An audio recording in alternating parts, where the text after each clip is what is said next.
ये है कमाई का अड्डा। CNBC आवाज मोतीलाल ओसवाल स्टूडियो से लाइव।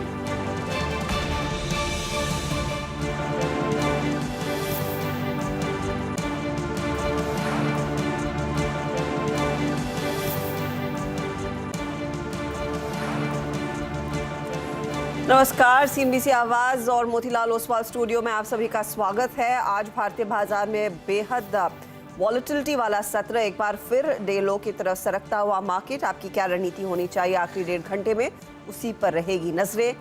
पहले हेडलाइंस।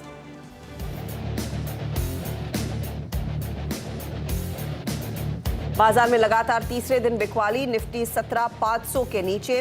निफ्टी बैंक में सबसे ज्यादा अब 850 अंकों की कमजोरी। HDFC ट्विंस, ICICI बैंक और HUL ने बनाया दबाव। मिड कैप स्टॉक्स भी आज कमजोर। अदानी ग्रुप के शेयरों में रिकवरी के कोई संकेत नहीं। नाकाम हुई FNO में शामिल हुए अंबुजा, ACC, अदानी पोर्ट्स की पुलबैक की कहानी। अदानी एंटरप्राइजेस भी फिसला।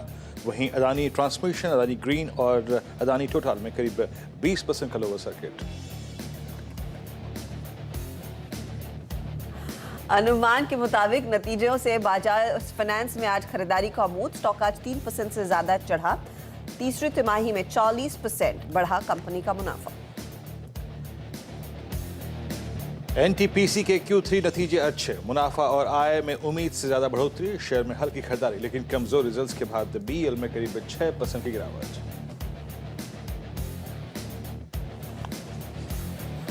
कल आएंगे निफ्टी की 4 कंपनियों के नतीजे। 4% बढ़ सकता है सन फार्मा का मुनाफा।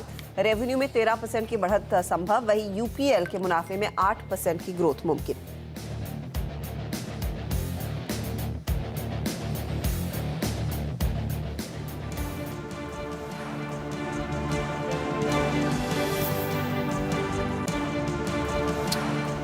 स्वागत है आप सभी का कमाई का अड्डा में। और ये कार्यक्रम आखिरी का 1.5 घंटे का लगभग आप समझ लीजिएगा कि एक ऐसे छोर पे बैठा हुआ है कि पूछिए मत। अदानी ग्रुप के समूह के शेयर सुबह हल्का सा एक पुल बैक, लेकिन वो हो गया सिंक। डेरिवेटिव्स के स्टॉक्स में वायदा कारोबार के स्टॉक्स जितने थे, एक सुबह पुल बैक था। हर्षता एक समय ऐसा था, Adani enterprises, Adani ports, ACC, Ambuja, सब में एक टेम्परेरी फीस लगा 10% का, लेकिन वो सिंक। लेकिन कहानी बयां कर रहे थे कैश के स्टॉक्स, जहां सही मायने में रोकड़े की जरूरत होती है, उनमें कोई पुल बैक नहीं था। लेकिन फाइनली हर्षता भी कुछ देर पहले निफ्टी ने एक लो लगाया। मैं सिर्फ एक बात बताऊं आपको, डेली और वीकली चार्ट्स पे बहुत शॉर्ट टर्म प्रोस्पेक्टिव में एक लेवल था, वो था 17,408। एग्जैक्टली निफ्टी वही लो लगा के आया है। वो है निफ्टी का 100 वीक एक्सपोनेंशियल मूविंग एवरेज। इस क्लोजिंग में सबसे महत्वपूर्ण आंकड़ा वही है। तो उसको तो फिलहाल संभाल लिया वीरू। अज्यूमिंग इसको फिर से हम चैलेंज करते हैं, तो फिर जो मंदी के दरवाजे खुलते हैं, क्या ये 16,800 की तरफ जाएंगे? देखिए हर्षिता, मैं बीच में कोई लेवल है? मैंने वैसे फोकस करता हूँ आखिरी अगले 200-250 पॉइंट पे। उसमें अगर आप देखें आदमी खुश रहता है। हुआ क्या हर्षिता कि फर्स्ट डे ऑफ फरवरी जो हमने फ्राइडे को स्पेंड किया, उसमें आपने क्या क्या तोड़ा? आपने 17,800 तोड़ा, पहला पुट राइटर्स का जोन। आपने उसको तोड़ते ही साथ मंथली पुट ऑप्शन का जो बेस होता है 17,500, उसको छू लिया। 17,500 पे ही आपका 200 डे एक्सपोनेंशियल मूविंग एवरेज था। तो मैंने सुबह यही बात कही थी, प्लीज डायरेक्टर साहब सुबह की जो रेजिस्टेंस की जो प्लेट्स हैं वो लिख के आइएगा। ये बाजार निफ्टी, देखिए मैं अदानी पोर्ट्स, अदानी एंटरप्राइजेस में और ACC अंबुजा में क्या हो रहा है ये हम तय नहीं कर सकते, लेकिन मैं निफ्टी के लेवल तय कर सकता हूँ। आप देखिए 17,761, 840, जब तक ये ट्रेजेक्टरी पार नहीं हो रही है, इट्स सेल ऑन राइज। लेकिन मैंने आपसे एक बात कही थी कि प्लीज अगर आप शॉर्ट हैं और शॉर्ट हायर लेवल्स पे किया है, तो हर्षता 17,408 पे अपने शॉर्ट ट्रेड को चेक कीजिएगा, एक बार के लिए कवर कीजिएगा। अभी के लिए हर्षता मेरे लिए 408 का एक लेवल है। मैं यहां पे इस लेवल पे शॉर्ट नहीं करूंगा, फिर मिलेगा तो ऊपर के लेवल पे करूंगा, लेकिन 408 वीकली बेसिस पे, it's 100 week exponential moving average, मैं इस ट्रेजेक्टरी में शॉर्ट नहीं करूंगा। पुल बैक मिलेगा शॉर्ट करूंगा। लेकिन जो आपका प्रश्न था कि क्या 408 वॉलेट होगा, तो क्या देखिए 408 जुलाई, अगस्त, सितंबर, अक्टूबर, नवंबर, दिसंबर, जनवरी, यानी लगभग लास्ट 7 सीरीज में 100 week exponential moving average violate नहीं हुआ है।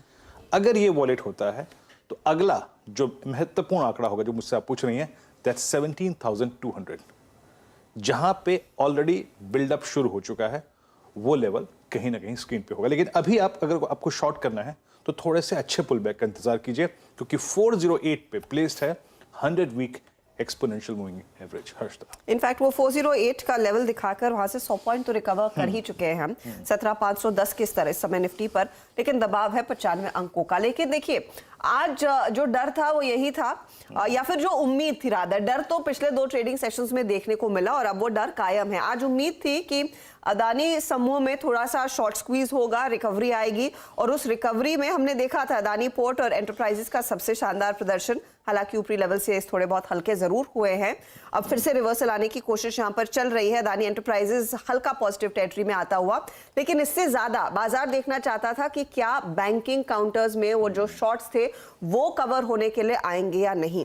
वैसा संकेत थोड़ी देर के लिए दिखा, लेकिन वो भी टिक नहीं पाया। आज देखिएगा इंट्राडे लो जो सुबह में बना था वो 39,658 था, उसके बाद फिर जो गिरावट देखने को मिली है 39,418 तक के लेवल्स, वहां से 400 पॉइंट अभी भी ऊपर है, लेकिन प्रेशर कायम है वीरू। तो ये जो हुलिया बदला है निफ्टी बैंक का, यहां पर इंडिकेशन क्या है?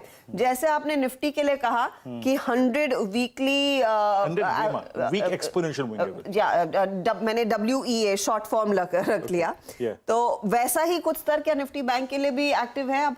देखिए जो अभी आपने लेवल की बात की ना 39658, कुछ देर पहले आपने कहा था, हाँ, जो आज सुबह का पहला लो जो टूटा था, that was 200 day exponential moving average, right, जो निफ्टी ने शुक्रवार को छुआ था। निफ्टी बैंक में आज हमारी अप्रोच क्या थी आवाज की, प्लीज डॉक्टर साहब जरा फर्स्ट रेजिस्टेंस की प्लेट लेके आएंगे आज सुबह सुबह। मैं फिर कह रहा हूं कि हम इंडिविजुअल स्टॉक फ्यूचर्स को तय नहीं कर सकते, लेकिन हम इंडिसेस पे अपनी ट्रैजेक्टरी तय कर सकते हैं। फर्स्ट लेवल था, प्लीज स्क्रीन पे देखिएगा, 4671 और 890, और आज का हाई है 810। जब तक ये ना निकले it's a sell on rise. पहला बेस क्या था, अब बेस लेके आइएगा। बेस भी टूटा, और सेकेंड बेस जो था वो मैंने मेंशन इसलिए किया था, एग्जैक्टली याद रखिएगा, वो है 200 डे एक्सपोनेंशियल मूविंग एवरेज की जोन। ये आपको 590 भी मिला, 710 भी मिला। अब जो हर्षदा का प्रश्न है ना कि यहां पर अगर इस जोन में हम नहीं सेटल हो रहे हैं तो क्या, हर्षदा मैं फिर कहूंगा कि ये 39,500 और 39,700 इस ट्रैजेक्टरी में थोड़ा सा बैंक निफ्टी से सावधान रहिए, क्योंकि ये है 200 डे एक्सपोनेंशियल मूविंग एवरेज का जोन। तो यहां पर भी मैं थोड़े अपने शॉर्ट्स को कवर करके हायर लेवल पे, जैसे सुबह मिला ना, हायर लेवल पर शॉर्ट करने की अपॉर्चुनिटी में। अभी भी याद रखिएगा एक बात, 200 day exponential moving average plus weekly charts पर 50 week exponential moving average bank Nifty का आता है करीब करीब 39,300 39,400। ये जो पूरा क्लस्टर है आज के लो का 39,500 400 300, ये है 50 वीक एक्सपोनेंशियल मूविंग एवरेज। तो अगर आपने शॉर्ट हायर लेवल्स पे किया है तो थोड़ा सा इस जोन में न्यूट्रल हो जाइए, 39,500 39,400 39,300, क्योंकि यहां पर आपका 50 वीक एक्सपोनेंशियल मूविंग एवरेज है। मतलब कहने का मतलब यह है हर्षदा कि स्टॉक फ्यूचर्स में आप शॉर्टिंग के लिए कंफर्टेबल हैं, लेकिन दोनों ही इंडेसेस अब क्रिटिकल एवरेजेस पे बैठे हुए हैं। और मैं इसलिए यहां पे मेंशन कर रहा हूं क्योंकि 2 दिन बाद बजट भी है। वो इनफैक्ट एक बड़ा क्रूशियल इवेंट, और उस क्रूशियल इवेंट से पहले हमने देखा है पिछले 2 और आज का तीसरा सत्र लगातार मार्केट में कमजोरी ही देखने को मिली है। अब सेंटिमेंट सुधारने के लिए जिम्मा अब एफएम के हाथ में ही है। चलिए अब कुछ ट्रेंडिंग काउंटर्स आपकी स्क्रीन पर लेकर आते हैं। आज का ट्रेंड वही है जो आपको स्क्रीन पर दिख रहा है, बिकवाली बिकवाली और बिकवाली। यहाँ पर मूड माहौल अभी भी बिगड़ा हुआ है।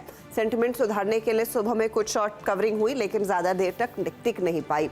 बैंकों की हम बात कर रहे थे, देखिए इंडसइंड बैंक का हाल, 4-4.5% के नुकसान पर ये ट्रेड।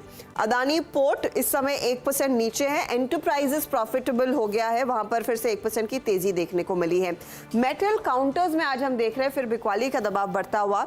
JSW स्टील हो, टाटा स्टील हो, ये 2 पॉकेट्स है जहां पर हमने देखा है क्लियरली पोजीशंस कटती हुई। BEL नंबर्स के बाद 6.5% नीचे। अंबुजा सीमेंट में 1.5% का नुकसान अब भी। अशोक लेलैंड, JSPL जैसे काउंटर्स में भी हमने देखा है वो मंदी वाले ट्रेड्स ही बनते हुए दिखाई दिए हैं। क्या कुछ तेजी के सौदे दिखे हैं? तो उसका जवाब है हाँ। बजाज फाइनेंस नंबर्स के बाद 4% ऊपर और परफॉर्मेंस अच्छा रहा है इस बारी, तो स्टॉक करीब 6,000 के आसपास आया। NTPC ऑपरेशनल मजबूत तिमाही, तो वहां पर तेजी देखने को मिली है। आज निफ्टी आईटी थोड़ा सा जोश में आता हुआ या फिर कुछ सपोर्ट करने की कोशिश कर रहा है, वो ज़्यादा सही होगा कहना कि सपोर्ट मिलता हुआ इन्फोसिस जैसे काउंटर्स की तरफ से, मिड कैप्स में इंटेलेक्ट डिजाइन जैसे स्टॉक्स है जहां पर 6.5% तक की तेजी बनी है। तो निफ्टी आईटी एक तरफ और बाकी बाजार बैंक्स और ऑफकोर्स निफ्टी के चाल नेगेटिव होती हुई दिखाई दे रही है। ये फिलहाल एक सार है मार्केट का स्टॉक स्पेसिफिकली, लेकिन सबसे ज्यादा एक्शन और activity of course Adani group से ही जुड़ी हुई है। जी हाँ, एक बार अदानी समूह के स्टॉक्स लेके आइए और एक और चीज़ लेके आइए। एक बार आप जो प्रेशर पॉइंट्स निफ्टी बैंक के लिए हैं उसको भी डिस्कस कर लेते हैं स्क्रीन पर।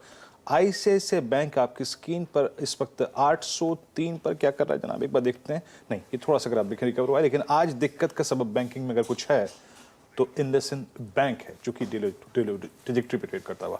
अनुज भी कार्यक्रम में जुड़ चुके हैं। अनुज, सुबह 10% का अपर फ्रीज टेम्परेरी था, लेकिन वो सिंक ऐसे हुआ। मैं इनफैक्ट 11, 12, 1 बजे के बीच में देखा था जिस प्रकार से पुट में बिल्डअप था। सारे अदानी पोर्ट्स, एसीसी, अंबुजा। आज वाकई अगर आप देखेंगे थर्ड सेशन फिर स्लाइड। बिल्कुल। और देखिए मार्केट में जब एक बार फियर फैक्टर है हावी होता है, उसके बाद देखिए मार्केट में दो चीज़ें हैं, या तो आपको प्राइस अच्छा मिलेगा या सेंटिमेंट अच्छा मिलेगा। दोनों चीज़ें आपको एक साथ नहीं मिलेंगी। और इस समय मार्केट में हो क्या रहा है कि सेंटिमेंट बहुत ख़राब है। अब प्राइस अच्छा है या नहीं है, या इसी लेवल पे अच्छा है, या यहाँ से और 5% नीचे अच्छा होगा, ये मतलब कहना मेरे लिए थोड़ा टफ है। प्लस मार्केट देखिए क्या वॉलेटिलिटी है, ज़बरदस्त वॉलेटिलिटी है। अच्छा, ये चीज़ें ना पोस्टमार्टम में अच्छी लगती हैं कि आपने देखिए क्या यहाँ खरीद लेते, यहाँ बेच लेते। जब आप स्क्रीन पे होते हैं ना, तो जो इमोशंस और फियर्स मार्केट जनरेट करती है ना, ये वाली मार्केट। मैं अभी मधु जी से बात कर रहा था, एक स्पेशल इंटरव्यू रिकॉर्ड किया हमने, कल प्ले करेंगे उसको, और उनसे ही बात कर रहा था। मतलब बड़े बड़े इन्वेस्टर्स भी ना एक बार के लिए इस तरीके का जब पैटर्न देखते हैं तो मतलब समझ नहीं पाते कि क्या हो रहा है। ये मार्केट इस समय वही कर रहा है। और देखिए आपने अदानी एंटरप्राइजेस की बात की, कितनी वॉलेटिलिटी है अदानी एंटरप्राइजेस में। मैं तो अंबुजा को देख के हैरान हूँ। मतलब जिस तरीके का अंबुजा का चार्ट है ना, एक बार अंबुजा का चार्ट लेकर आइए। देखिए अब ये ना, एक तो बैन में है ये, और पहले दिन ही बैन में आ गया, वहाँ से ये गिरा, और जिस तरीके से गिरा।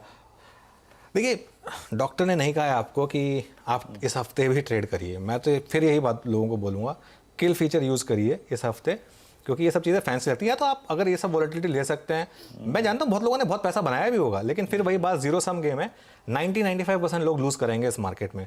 तो इसके लिए थोड़ा साइड हट जाए मार्केट से और वेट करिए। एक चीज़ जो मैं कहूँगा, मैं यूट्यूब लाइव में भी बोल रहा था, मैं पर्सनली खुद अपना पैसा अब थोड़ा सा निफ्टी और जूनियर निफ्टी ETF में डालूंगा। और अगर किसी कारण 16,800 मिल जाएगा मुझे, तो 16,800 पे मैं और लमसम में बोलूँगा लोगों को कि डालिए, मैं खुद डालूंगा, क्योंकि हम तो म्यूचुअल फंड में इन्वेस्ट कर सकते हैं, हम तो किसी स्टॉक में तो कर नहीं सकते। अब मार्केट 16,800 पे बहुत अट्रैक्टिव हो जाएगा अगर गया वहाँ तक तो। और 200 day moving average, simple moving average 17,300 में लग रहा है। आज का लो जो है वो उसके काफ़ी करीब था, 17,400, 17,300 में कोई ज़्यादा फर्क नहीं है। तो पहला टेस्ट तो हो चुका है 200 डे मूविंग एवरेज का। मुझे लग रहा है एक और टेस्ट होगा 200 डे मूविंग एवरेज का। एक शब्द और एक चीज पढ़ाई गई थी बचपन में, उसे कहते थे आशा की किरण। वो है निफ्टी आईटी, 350 पॉइंट ऊपर है एग्जैक्टली। नहीं, उसकी और सुबह बात भी की हुई थी उसकी कि निफ्टी आईटी देखिए एक जगह है जहाँ पर एटलीस्ट निफ्टी आईटी में हो गया रहा है। निफ्टी आईटी में विजिबिलिटी है और प्लस रिस्क ऑफ है, तो दोनों चीजें हैं, एक रिस्क ऑफ प्लस विजिबिलिटी। और अगर फेड ने 25 बेसिस पॉइंट कर दिया ना by chance rate hike Veeru Harshita, तो मैं आपको गारंटी से कह रहा हूँ, खैर नहीं गारंटी नहीं बोलना चाहिए, स्टॉक मार्केट में गारंटी नहीं होती, लेकिन मैं थोड़ा सा एक दावे के साथ कह सकता हूँ कि यहाँ से और 10% निफ्टी आईटी भागेगा। इस निफ्टी आईटी की रैली में रिस्क आएगा अगर 50 बेसिस पॉइंट की रेट हाइक आ गई तो फिर वो फिजल आउट हो जाएगी रैली। तो इसके लिए नोटिस करें कि 25 आ रहा है या 50 आ रहा है, 25 या 50, और कंसेंसस तो 25 की तरफ ही पॉइंट करता हुआ दिखाई दे रहा था, स्पेशली जो हाल ही का यूएस का जीडीपी डेटा निकल कर आया। अच्छा, एक और चीज अनुज जो स्पूक करती हुई दिखाई दी है, जो भारी भरकम शॉर्ट्स मार्केट में आए हैं। अब जो लोग कैश मार्केट में ट्रेड करते हैं उनके लिए तो सामने है कि आप पैसे दोगे, सामने से आपको स्टॉक आपके अकाउंट में मिलेगा। अब तो T+1 लागू हो गया, लेकिन ये शॉर्ट सेलिंग बिना स्टॉक हाथ में लिए जो तगड़ी शॉर्ट सेलिंग देखने को मिली है, उसको अगर एक and this question is primarily उन मिलेनियल्स के लिए जो पहली बार इस तरह का झटका देख रहे हैं। बाकी लोगों ने जो साइकिल्स देखी हैं perhaps they used to it, लेकिन वो पहले निवेशकों को क्या एक तो सावधानी रखनी चाहिए इस तरह के मार्केट में, और उन्हें इस मार्केट को कैसे समझना चाहिए? बिल्कुल, देखिए हर्षिता, पहले तो मैं समझा देता हूँ कि शॉर्टिंग एग्जैक्टली होती क्या है और इसका डिफरेंशियल क्या है F&O स्टॉक्स में और कैश स्टॉक्स में। शॉर्टिंग क्या होती है? शॉर्टिंग होती है कि आप कुछ चीज़, आप देखिए स्टॉक मार्केट में आप आते हैं, नॉर्मली आप आपका एम होता है स्टॉक मार्केट में बाय लो सेल हाई, 25 रुपये पे चीज़ लीजिए और 100 रुपये पे बेचिए। अब मान लीजिए 100 रुपये पहले है, लेकिन आपको लग रहा है कि 25 आएगा, तो आप वेट नहीं कर सकते ना कि 25 आएगा मैं तभी खरीदूंगा, आपको 100 पे बेचना है। तो जो शेयर आपके पास नहीं है आप उन्हें बेच सकते हैं, ये एफ का एक बेसिक नियम है। कैश में आप ये नहीं कर सकते हैं, कैश में आप उन्हीं शेयरों को बेच सकते हैं जो आपके पास हैं, अनलेस आप इंटरडे शॉर्ट कर सकते हैं, अगर एक्सचेंज अलाउ करे, अगर वो उस कैटेगरी में आते हैं। कुछ स्टॉक्स इंटरडे कैटेगरी में एक्सचेंज अलाउ नहीं करता है, लेकिन बाकी कई स्टॉक्स को अलाउ करता है। या फिर एक securities lending and borrowing market है जो इंडिया में अभी इतनी पिकअप नहीं हुई है, लेकिन होपफुली पिकअप होगी, जिसमें आप स्टॉक उधार पे ले सकते हैं। अगर आपके पास एक स्टॉक है और कोई आपसे उधार ले रहा है, आपने दे दिया उसको कि ठीक है मैंने आपको उधार दे दिया, मुझे आप इंटरेस्ट दे दो और उसके बाद मेरे स्टॉक वापस दे देना मुझे, क्योंकि मुझे तो कॉन्फिडेंस है कि ये स्टॉक ज़्यादा गिरेगा नहीं, इसके लिए मैं देने को तैयार हूँ। या तो आप SLV में बोरो कर लीजिए, वरना आप कैश स्टॉक्स को शॉर्ट नहीं कर सकते। इसको मैं क्यों एक्सप्लेन कर रहा हूँ, क्योंकि फिर F&O में क्या होता है, F&O में जब आपने एक शेयर को शॉर्ट किया है तो उसके बाद आपका एम ये है कि अगर आपने 100 में बेचा है तो आप 80 पे, 70 पे, 60 पे, जो भी आपकी श्रद्धा हो, जो भी आपका एक टारगेट हो, वहाँ पर आप उसको वापस खरीद सकें। ये बेसिकली आपका एक रूल होता है। यहाँ पर रिस्क क्या होता है, यहाँ पर रिस्क होता है शॉर्ट स्क्वीज़ का। और शॉर्ट स्क्वीज़ कैसे आता है, जैसे आज सुबह एक एग्जाम्पल है, अंबुजा 10% ऊपर था और वो बैन में था, तो अगर आपने शॉर्ट किया था तब आप सोच रहे हैं कि अब मैं क्या करूँ, मैं तो शॉर्ट कर दिया, ये तो स्टॉक 10% पे भी रुक रहा है कि नहीं रुक रहा है, तब आप कवर करते हैं। क्योंकि जब आप उसको बाय कर रहे हैं तो उस समय सेंटिमेंट अगर चेंज हो गया और अगर कोई उस समय बेचने वाला कोई और नहीं है, आप तभी खरीदेंगे ना सामने कोई बेचने वाला होगा। अगर उस समय कोई बेचने वाला नहीं है तो इसके लिए फिर होता है वो फ्रीज। और F&O स्टॉक में कोई सर्किट नहीं होता, टेम्परेरी फ्रीज होता है, 10%, फिर 15%, फिर 20%। होता क्या है, जो स्ट्रॉन्ग शॉट होता है ना, वो 10% के फ्रीज से नहीं घबराता, वो कहता कोई नहीं। जैसे आज 1-2 केसेस में हुआ, वो नहीं घबराए शॉर्ट, लेकिन जो मजबूत और जो वीक शॉट होता है वो कवर कर लेता है। और इसके लिए फिर वो शॉर्ट कवरिंग रैली आती है, जिसको कि हम बोलते हैं कि ये जो ना शॉर्ट कवरिंग रैली आ रही है। कैश शेयरों में क्यों नहीं होता ये, क्योंकि कैश शेयरों में शॉर्टिंग ही नहीं हुई है तो कवरिंग कहाँ से आएगी। इसके लिए वहाँ पर जो है वो उस तरीके की रैली नहीं आती है, अनलेस वो SLB वाले स्टॉक्स होते हैं। और उसमें जो एक जो रीज़न होता है जिससे कैश स्टॉक्स गिरते हैं काफ़ी, वो डिस्पाइट नो शॉर्टिंग, जब रिटेल निवेशक घबरा जाता है और वो डिलीवरी देने लगता है। जैसे जो कैश स्टॉक्स में एक एग्जांपल के तौर पर जो अदानी के 1-2 कैश स्टॉक्स हैं, जैसे उनमें जहाँ सेलिंग हुई है, वो इसलिए क्योंकि आप अगर डर गए हैं और आपको लग रहा है कि मुझे बेचना ही है, तो फिर आप डिलीवरी बेचने लगते हैं। इसके लिए आप नोटिस करेंगे जो कैश स्टॉक्स होते हैं उनकी डिलीवरी वॉल्यूम्स हाई होती हैं, और जो F&O स्टॉक्स होते हैं उनमें नॉर्मली डिलीवरी वॉल्यूम्स थोड़े कम होते हैं बजाय इसके। तो ये, लेकिन फिर वही बात है, समझ लीजिए इस रिस्क को, इसमें रिस्क है। और एक रिसेंट सेबी की जो स्टडी आई थी कि ज़्यादातर F&O ट्रेडर्स पैसा गंवाते हैं, 90%, 10-11% कमाते भी हैं, तो ये कुछ रिस्क फैक्टर्स हैं। चलिए, इस बीच अनुज की बात करते करते अगर आप देखें, निफ्टी आई थी और 70 पॉइंट चढ़ गया। एक काम करते ट्रेड्स पिक कर देते हैं यहाँ पर। राजेश सतपुते जी हमारे साथ मौजूद हैं, प्रकाश काबत सर मौजूद हैं, शिल्पा राउत हमारे साथ मौजूद हैं इस पैनल में बातचीत करने के लिए, और साथ ही साथ हमारे साथ प्रशांत है, दलजीत कोहली याद रखिएगा इस वक्त बातचीत में है, फंडामेंटल विशेषज्ञ बातचीत करने के लिए। आप सभी का स्वागत है कार्यक्रम में। राजेश जी, इंप्रेस कर रहा है निफ्टी, IT लोग, TCS, टेक महिंद्रा, सब के सब डे हाई पर, और परसिस्टेंट सुबह कॉल थे। आई थिंक रोज हम लोगों ने सुबह क्या गजब की कॉल चली, वो सारे ट्रेड्स अच्छे रहे। एक कंफर्ट आ रहा है IT में क्या आपको इस वक्त? बिल्कुल बिल्कुल। Good afternoon everyone. Virendra ji, देखिए मुझे लगता है IT में ही बेट लेना चाहिए। सुबह भी मैंने LTI का जिक्र किया था 8 बजे। अभी मुझे लगता है आप थोड़ी नजर रखें एम्फोसिस BFL पे। वैसे कोफोर्ज भी अच्छा लग रहा है, लेकिन एम्फोसिस क्यों कि इसने अपने क्लस्टर को ब्रेकआउट दिया, और ब्रेकआउट देने के बाद ये सस्टेन हो रहा है 2120 के ऊपर फ्यूचर में। तो मेरा स्टॉप लॉस डिफाइन हो जाता है, तो मैं 2100 के स्टॉप लॉस के साथ एम्फोसिस लॉन्ग करूंगा। मेरा इसका टारगेट है करीबन 2200 से लेके 2220 तक का, तो it's a buy in Mphasis. Fine Mphasis. चलिए ठीक है। गावा जी, गुड आफ्टरनून। आप क्या पिक कर रहे हैं समय सर? अगेन IT में मैंने ध्यान दिया है एक्चुअली HCL टेक पर, ट्रेड कर रहा है 1137 पर। वेरी गुड चांस 1150 तक जाना चाहिए। स्टॉप होगा 1132 का HCL टेक में एक तेजी का ट्रेड, तो टेक्नोलॉजी काउंटर्स ही फोरफ्रंट पर आ रहे हैं। शिल्पा, बताइए आपने क्या पिक किया है? जी गुड आफ्टरनून। मेरा अभी के लिए ट्रेड रहेगा NTPC पे NTPC of course above 170 it is holding, it is very strong, लेकिन मैं फिर भी इसको थ्रू ऑप्शंस प्ले करने सबको बोलूंगी। 180 का कॉल ऑप्शन ट्रेड करा रफली अराउंड 1.5 ना, इसको हमने अभी प्रभुदास लीलाधर में भी इसी प्राइस में अभी रेकमेंड किया हुआ है। तो मेरे हिसाब से यहाँ पे बिकॉज 170 के सपोर्ट को अच्छे से होल्ड करा है, तो अभी यहाँ पे प्ले करने के लिए 10 रुपीज से लेके 50 रुपीज का अपसाइड है। तो ये ऑप्शन आपको बहुत इजीली 3 टाइम्स भी करके देगा, तो it is very wise, risk भी कम रहेगा। स्टॉप लॉस आपको यहाँ पे 0.8 का लगाना है और टारगेट्स यहाँ पे मैं 4.5 तक का भी एक्सपेक्ट करी। इस बीच आई मीन एनटीपीसी हो गया, एक एम्फेसिस हो गया आपकी स्क्रीन पर अच्छा करते हुए।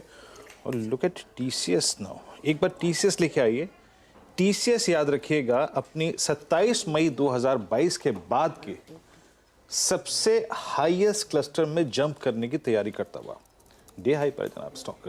प्रकाश सर, मैं एक बार फिर से आपके पास आऊँगा और टीसीएस को देखिए जरा एक बार। आई मीन 7 महीने की हाईएस्ट ट्रैजेक्टरी मार्केट में अगर आप देखें, इतने ऑड्स के अगेंस्ट अगर आप देखें स्टॉक डे हाई पर और 7 मंथ हाई रेंज को स्ट्राइक करता हुआ। आपका टेक सर? टीसीएस मुझे पसंद है। इनफैक्ट आज का लो और फ्राइडे का लो एग्जैक्टली सिमिलरली सेम कहूंगा, वो है करीब 3400 के आसपास। अब ट्रेड कर रहा है 3447। टीसीएस अच्छा लगता है मुझे, ये जा रहा है 3500 की तरफ, बाई मोड पर है और नियर हाई के आसपास ही ट्रेड कर रहा है। पिछले जो स्विंग हाई उसके आसपास ट्रेड कर रहा है। लेना है ले सकते हैं, स्टॉप होगा 3420, खास नहीं। On the upside 3480 to 3500 possibility है टीसीएस। ओके, चलिए प्रशांत जी की कॉल रह गई। प्रशांत जी गुड आफ्टरनून, बताइए आप क्या पिक कर रहे हैं? जी अनुज जी, सबसे पहले आपको जन्मदिन की शुभकामनाएं। Good afternoon to all the panelist and Viru हर्षरा जी, आपको भी गुड आफ्टरनून। सभी दर्शकों को नमस्कार।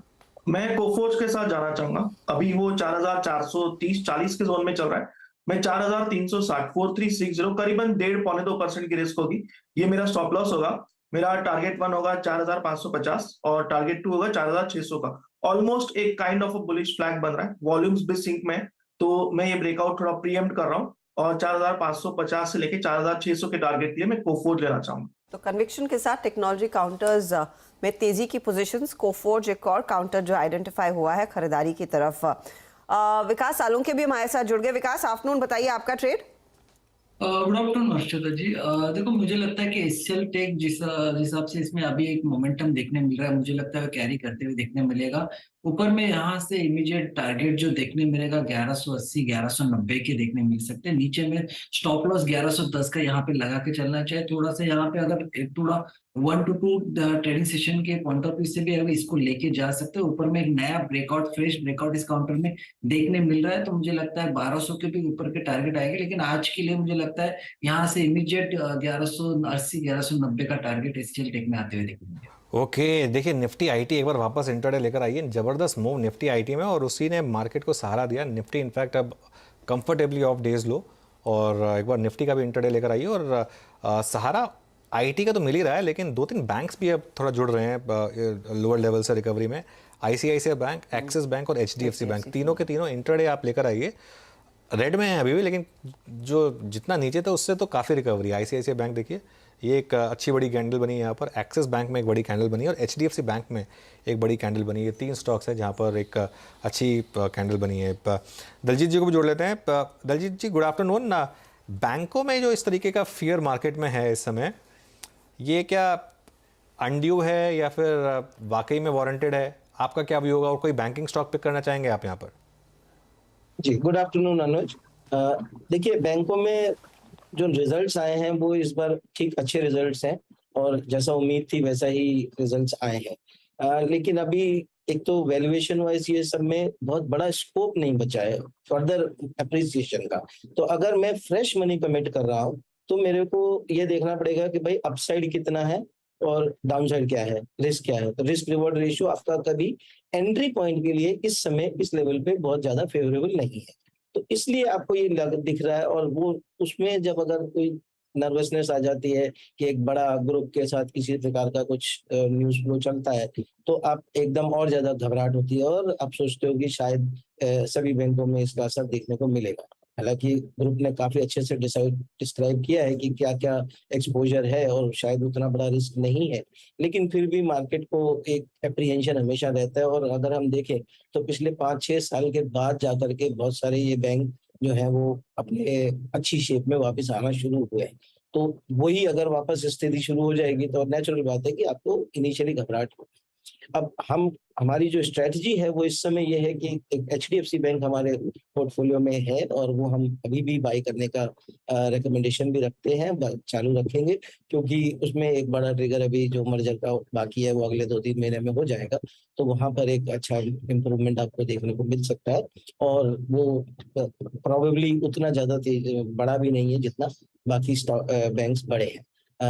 आईसीआईसीआई बैंक अगर आपके पास ऑलरेडी है तो आप रखिए, नया लेने के लिए शायद आपको वेट करना चाहिए, और बाकी किसी बैंक पे हमारा कोई इन्वेस्टमेंट नहीं है और हमने यही दो को हमेशा लिया हुआ था। एसबीआई को हमने बीच में लिया था लेकिन वो हम लोग 600 के आसपास हमें लगा कि अभी बहुत इसमें यूफोरिया बिल्डअप हो रहा है तो हम लोग उसमें से निकल रहे थे। तो इस तरीके का भी हमारा व्यू है कि भाई आपको एक तो नया एंट्री के लिए थोड़ा सा वेट करना चाहिए बेटर वैल्यूएशन आने के लिए, क्योंकि आपके पास रिस्क रिवॉर्ड रेशियो जो है वो बहुत कंफर्टेबल नहीं। एचडीएफसी बैंक आपकी प्रेफर्ड कॉल रहेगी बैंकिंग स्पेस में। अच्छा, एक स्टॉक जो कि सहायक रहा है, देखिए हालांकि निफ्टी ने कुछ देर पहले जब हम इस कार्यक्रम में आए थे तो करीब करीब डेढ़ को छुआ, 17,405, 6, 7, 8 की रेंज को छुआ। रिलायंस सुबह से अगर आप देखें थोड़ा सा आज एक कंफर्ट दे रहा था बाजार को, और इस वक्त रिलायंस डे हाई की ट्रेजेक्टरी में फिर आता हुआ। याद रखिएगा, मैं इंडेक्स के लिए कंफर्ट कहाँ से आ सकता है उसको लोकेट करने की कोशिश कर रहा हूँ। इस चैनल का स्वामित्व प्रबंधन रिलायंस इंडस्ट्रीज के हाथ में है। राजेश जी, आपने आई होप जो ऑप्शन समरी पड़ी होगी, फरवरी के कॉन्ट्रैक्ट में अगर आप रिलायंस को देखें तो 2300 की कॉल पे मैक्सिमम आउटस्टैंडिंग ओआई है 5744 कॉन्ट्रैक्ट्स का। मेरे ख्याल से ओआई के लिहाज से डायरेक्टर साहब प्लीज स्क्रीन पे लेके आइएगा। ये पुट सबसे बड़ा ओआई होल्ड करती है फरवरी के कॉन्ट्रैक्ट में विद आउटस्टैंडिंग ओआई ऑफ नहीं 2300 की पुट रखिए डायरेक्टर साहब प्लीज। आपकी राय क्या कहती है, ये 2322, 2320, 2310 कितना क्रिटिकल लेवल है? वही आज एग्जैक्टली पुल बैक जनरेट करता हुआ ये पुट लगभग 41 लाख का नहीं, ओपन इंटरेस्ट में 14.25 लाख का आउटस्टैंडिंग ओआई होल्ड करती है, और ये पुल बैक कितना सस्टेनेबल है? वीरेंद्र जी, मुझे लगता है कि यहाँ पे ये जो पुट राइटिंग हो रही है इसके वजह से ही लग रहा है कि यहाँ पे थोड़ा पुल बैक मिलेगा, एक रिलीफ रैली मिलेगी।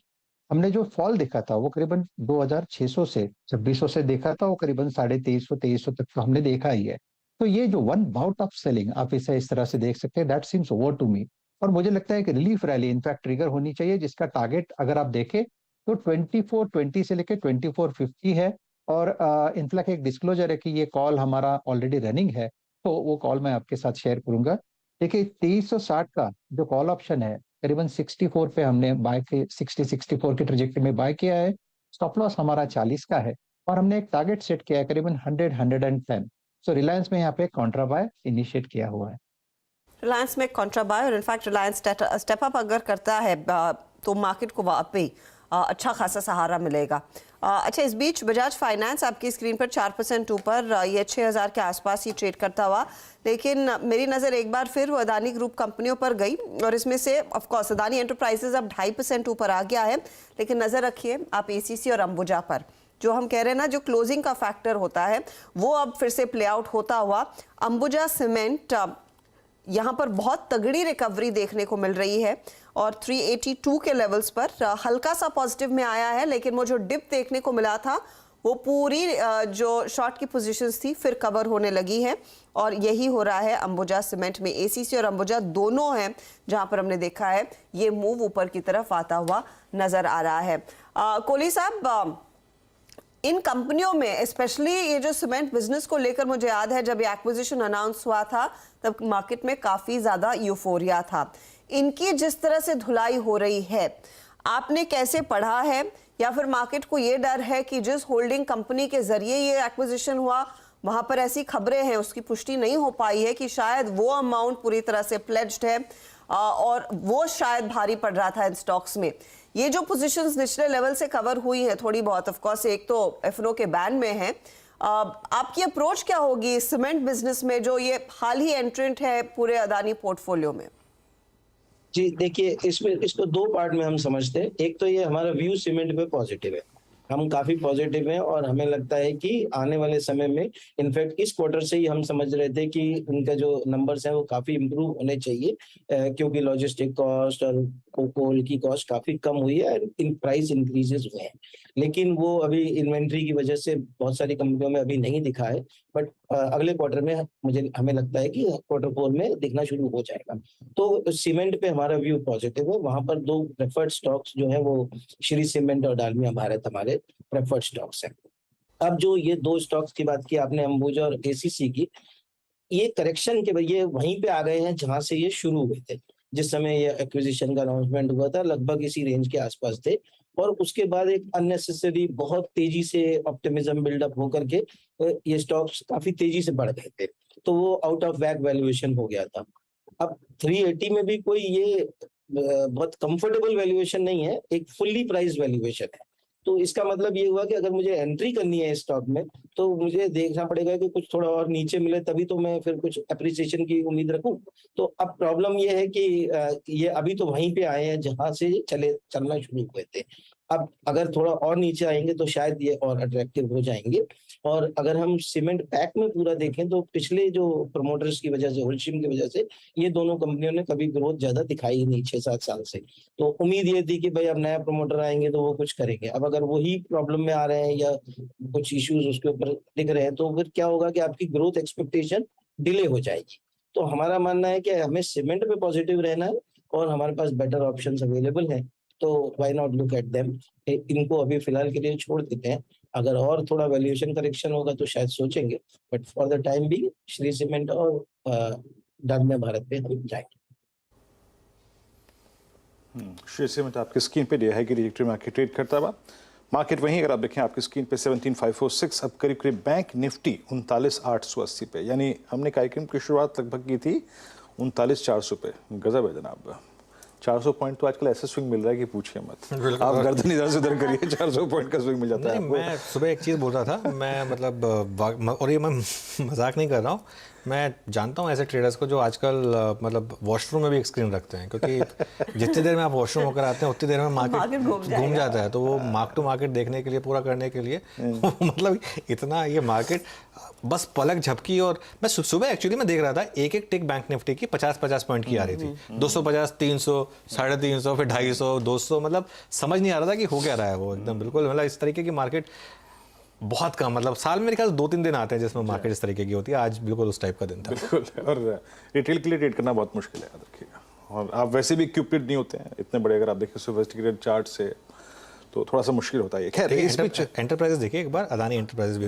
हाँ, अब बहुत सारे स्टॉक्स में एंटरप्राइजेस पोर्ट, हाँ दोनों में एकदम से एक वापस second round of short covering आ रही है।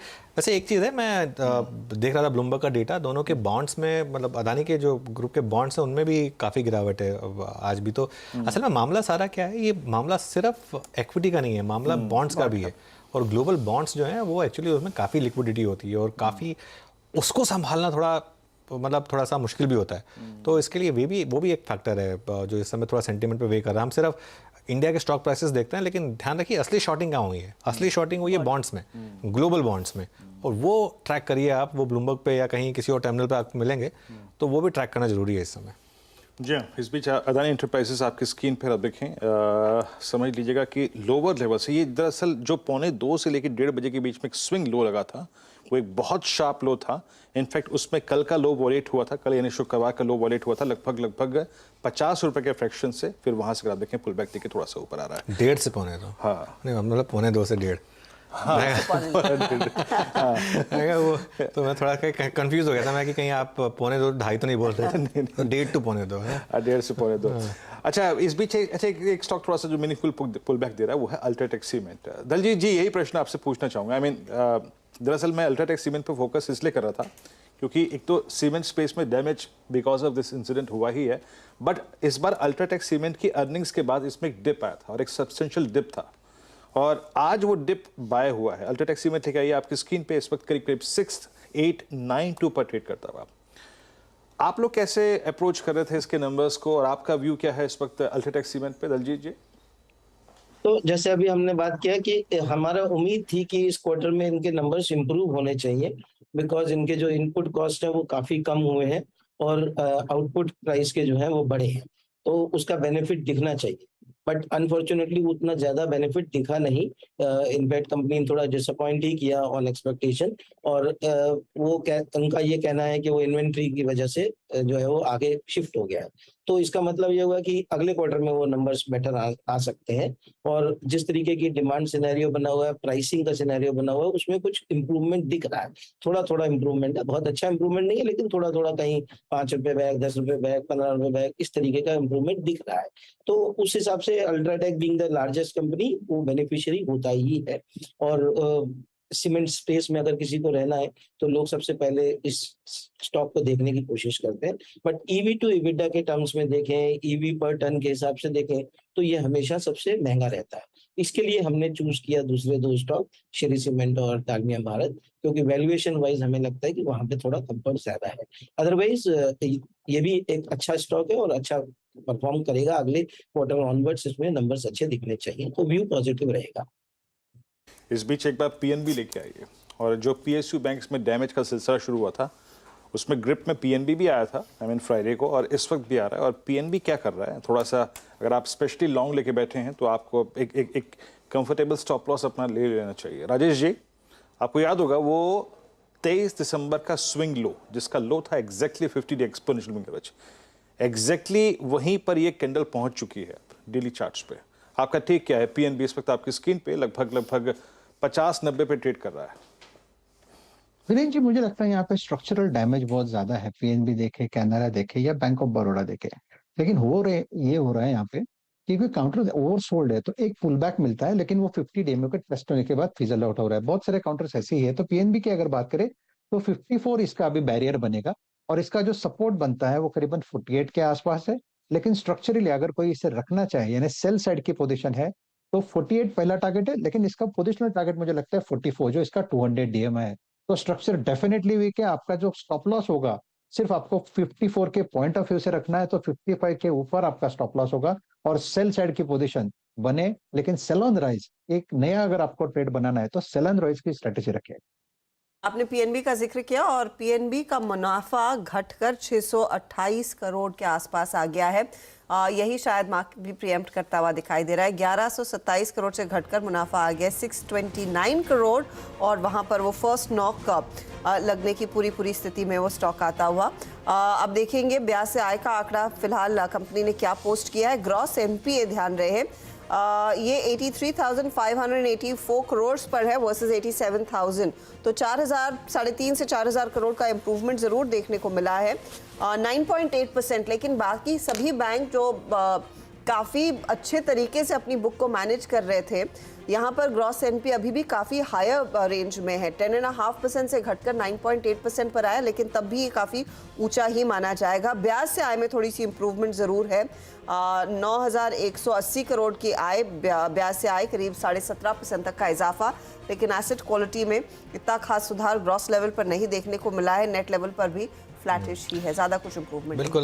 देखिए पीएनबी मेरे ख्याल से जब ये नीरव मोदी वाला मामला आया था उस समय एसबीआई के बाद सबसे बड़ा पीएसयू बैंक था। मेरे ख्याल से अभी भी शायद टॉप 3 में है। अब बीओबी उससे शायद थोड़ा आगे निकल गया होगा, वरना बैलेंस शीट के हिसाब शायद अभी भी पीएनबी हो नंबर 2 पे। लेकिन अभी तक पीएनबी रिकवर नहीं कर पाया उस ब्लो से। एक वो जो ब्लो था वो बहुत मैसिव था और वहाँ से रिकवर नहीं कर पाया। आप देखिए बाकी सारे स्टॉक्स, गंदे से गंदे पीएसयू स्टॉक्स ने इससे बेटर आउट परफॉर्म करके दिया है आप पिछले कुछ टाइम में। मतलब सबसे बड़ा एग्जांपल तो आईओबी था। अब ये देखिए 12 महीने में चला है कुल मिला के 19%। आप पीएसयू बैंक इंडेक्स देख लीजिए, मेरे ख्याल से इस पीरियड में पीएसयू बैंक इंडेक्स करीब 50 या 55% चला होगा, जिस पीरियड में पीएनबी ने सिर्फ 19% काम करके दिया है। या जो बाकी के एक दो और पीएस बैंक ऑफ बड़ौदा लिया है फॉर एग्जांपल, जहां पर काफ़ी लोगों ने डिफरेंशियल क्रिएट किया बिटवीन पीएनबी एंड वो। तो बैंक ऑफ बड़ौदा का अगर आप चार्ट देखेंगे इस पीरियड में तो देखिए करीब 44%, तो नियरली डबल। हाँ नियरली डबल। तो पीएनबी में ऑब्वियसली वो एक फैक्टर रहा है।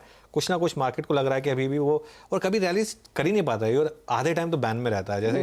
अच्छा एक और चीज़ होती है, मैं एक नॉर्मल चीज़ रिक्वेस्ट देखी है मैंने लोगों के साथ भी, ज़्यादा लोग आज के डेट में भी पूछते हैं कि क्या पीएनबी में पैसा बन सकता है, क्योंकि अभी भी दिमाग में वही है कि ये तो इतना गिर चुका है तो यहाँ से ये शायद ज़्यादा चलेगा। मतलब instead of chasing bank of Baroda, ज़्यादा लोग अभी भी पीएनबी को चेज कर रहे हैं किसी भी तरीके से। इनकी एक्चुअली जो नीरव मोदी के बाद लेगेसी इश्यूज हुए वो उससे रिकवर नहीं कर पाया है स्टॉक, और अब भी नंबर्स खराब ही हैं।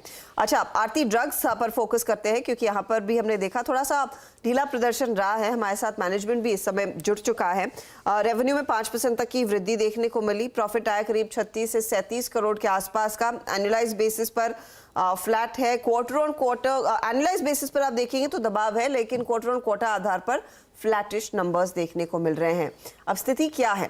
आदेश पटेल हमारे साथ, Patil I beg your pardon, Aarti drugs के सीएफओ जुड़ गए हैं। आदेश जी, स्वागत है आपका।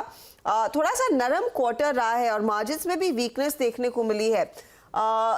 ये क्या प्राइसिंग का दबाव देखने को मिल रहा है आप पर भी? हाँ, बेसिकली रॉ मटेरियल प्राइसेस काफी डिक्लाइन हुए हैं एज कंपेयर टू सितंबर क्वार्टर। दिसंबर क्वार्टर के जो प्राइसेस है ऑलमोस्ट 33 करोड़ का इम्पैक्ट है डाउनवर्ड ट्रेंड। तो जिसके वजह से हम लोग का जो ओपनिंग स्टॉक था एज ऑफ 1 अक्टूबर वो काफी हाई था। अराउंड 100 डेज का इन्वेंट्री था, including raw material, WIP and FG। And ये सारा जो है बेसिकली फीफो के वजह से कॉस्टिंग में आता है, और इसके वजह से हम लोग का ग्रॉस कंट्रीब्यूशन काफी कम हुआ। In fact around 1% gross contribution inventory markdown की वजह से भी हुआ है। मतलब जो कॉस्टिंग है that is actually lower than the selling prices, तो वो भी हम लोग ने अकाउंट कर लिया ये क्वार्टर में। तो that was the main reason जिसके वजह से वो ग्रॉस कंट्रीब्यूशन इतना डिक्लाइन हुआ है।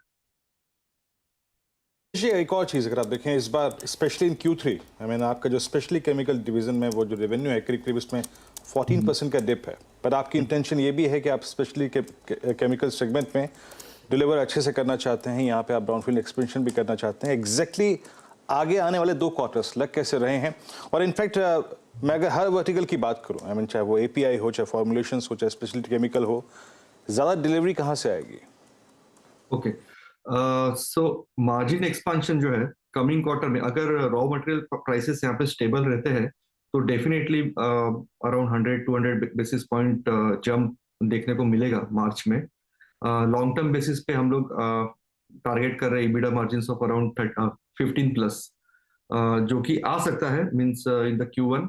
ये पर्टिकुलर क्वार्टर मतलब मार्च क्वार्टर में थोड़ा स्ट्रेस होगा बिकॉज कोविड के वजह से हम लोग ने इन्वेंट्री, रॉ मटेरियल इन्वेंट्री काफी हाई रखी थी दिसंबर क्वार्टर में, दिसंबर एंड में, तो थोड़ा सा उतना इम्पैक्ट आएगा, मगर फिर भी दिसंबर क्वार्टर जितना इम्पैक्ट नहीं आएगा। मार्च क्वार्टर बेटर होगा। और फॉर्मुलेशंस में भी बिकॉज ऑफ फॉर्मुलेशन एक्सपोर्ट्स हमें थोड़े टेंडर्स मिले हैं जिसका सेल मार्च क्वार्टर में आएगा, तो फॉर्मुलेशन के वजह से भी मार्जिन में अपवर्ड टिक दिखाई देगा मार्च क्वार्टर ऑनवर्ड्स। एंड स्पेक्किम जहां तक का सवाल है तो Q1 अपकमिंग ईयर मतलब Q1 ऑफ FY24 से स्पेक्किम में ब्राउनफील्ड एक्सपेंशन की वजह से अपटिक दिखना चालू हो जाएगा। जी शुक्रिया आप जुड़ने के लिए हमारे साथ आज और ये सारी जानकारी हमारे सामने रखने के लिए। तो ये आरती ड्रग्स की मैनेजमेंट। अब एक काम करते हैं, 4 का चौका की शुरुआत कर लेते हैं। 242 इस समय, और निफ्टी काफ़ी वॉलेटाइल, वापस 65 पॉइंट नीचे, और बैंक निफ्टी वापस 500 पॉइंट नीचे। सस्ता ऑप्शन ले रहे हैं पहले शिल्पा राव जी से। शिल्पा जी बताइए क्या ट्रेड लिया? जी, मेरा अभी के लिए सस्ता ऑप्शन रहेगा एस्ट्रल में। एस्ट्रल बहुत बार ऐसे 1940-50 जोन से अच्छा सपोर्ट लेता है and it runs towards targets of 2100। तो मेरे हिसाब से अभी यहाँ पे एक बाय बनता है। 2000 का कॉल स्ट्राइक अगर आप लेंगे तो यहाँ पे रफली अभी 70 के अराउंड ट्रेड शायद कर रहा है, 65-70 कुछ है, तो आपको यहाँ पे लेना है। आपको स्टॉप लॉस यहाँ पे 55 का लगाना है। I am looking for targets of may be 100 and 115 as well.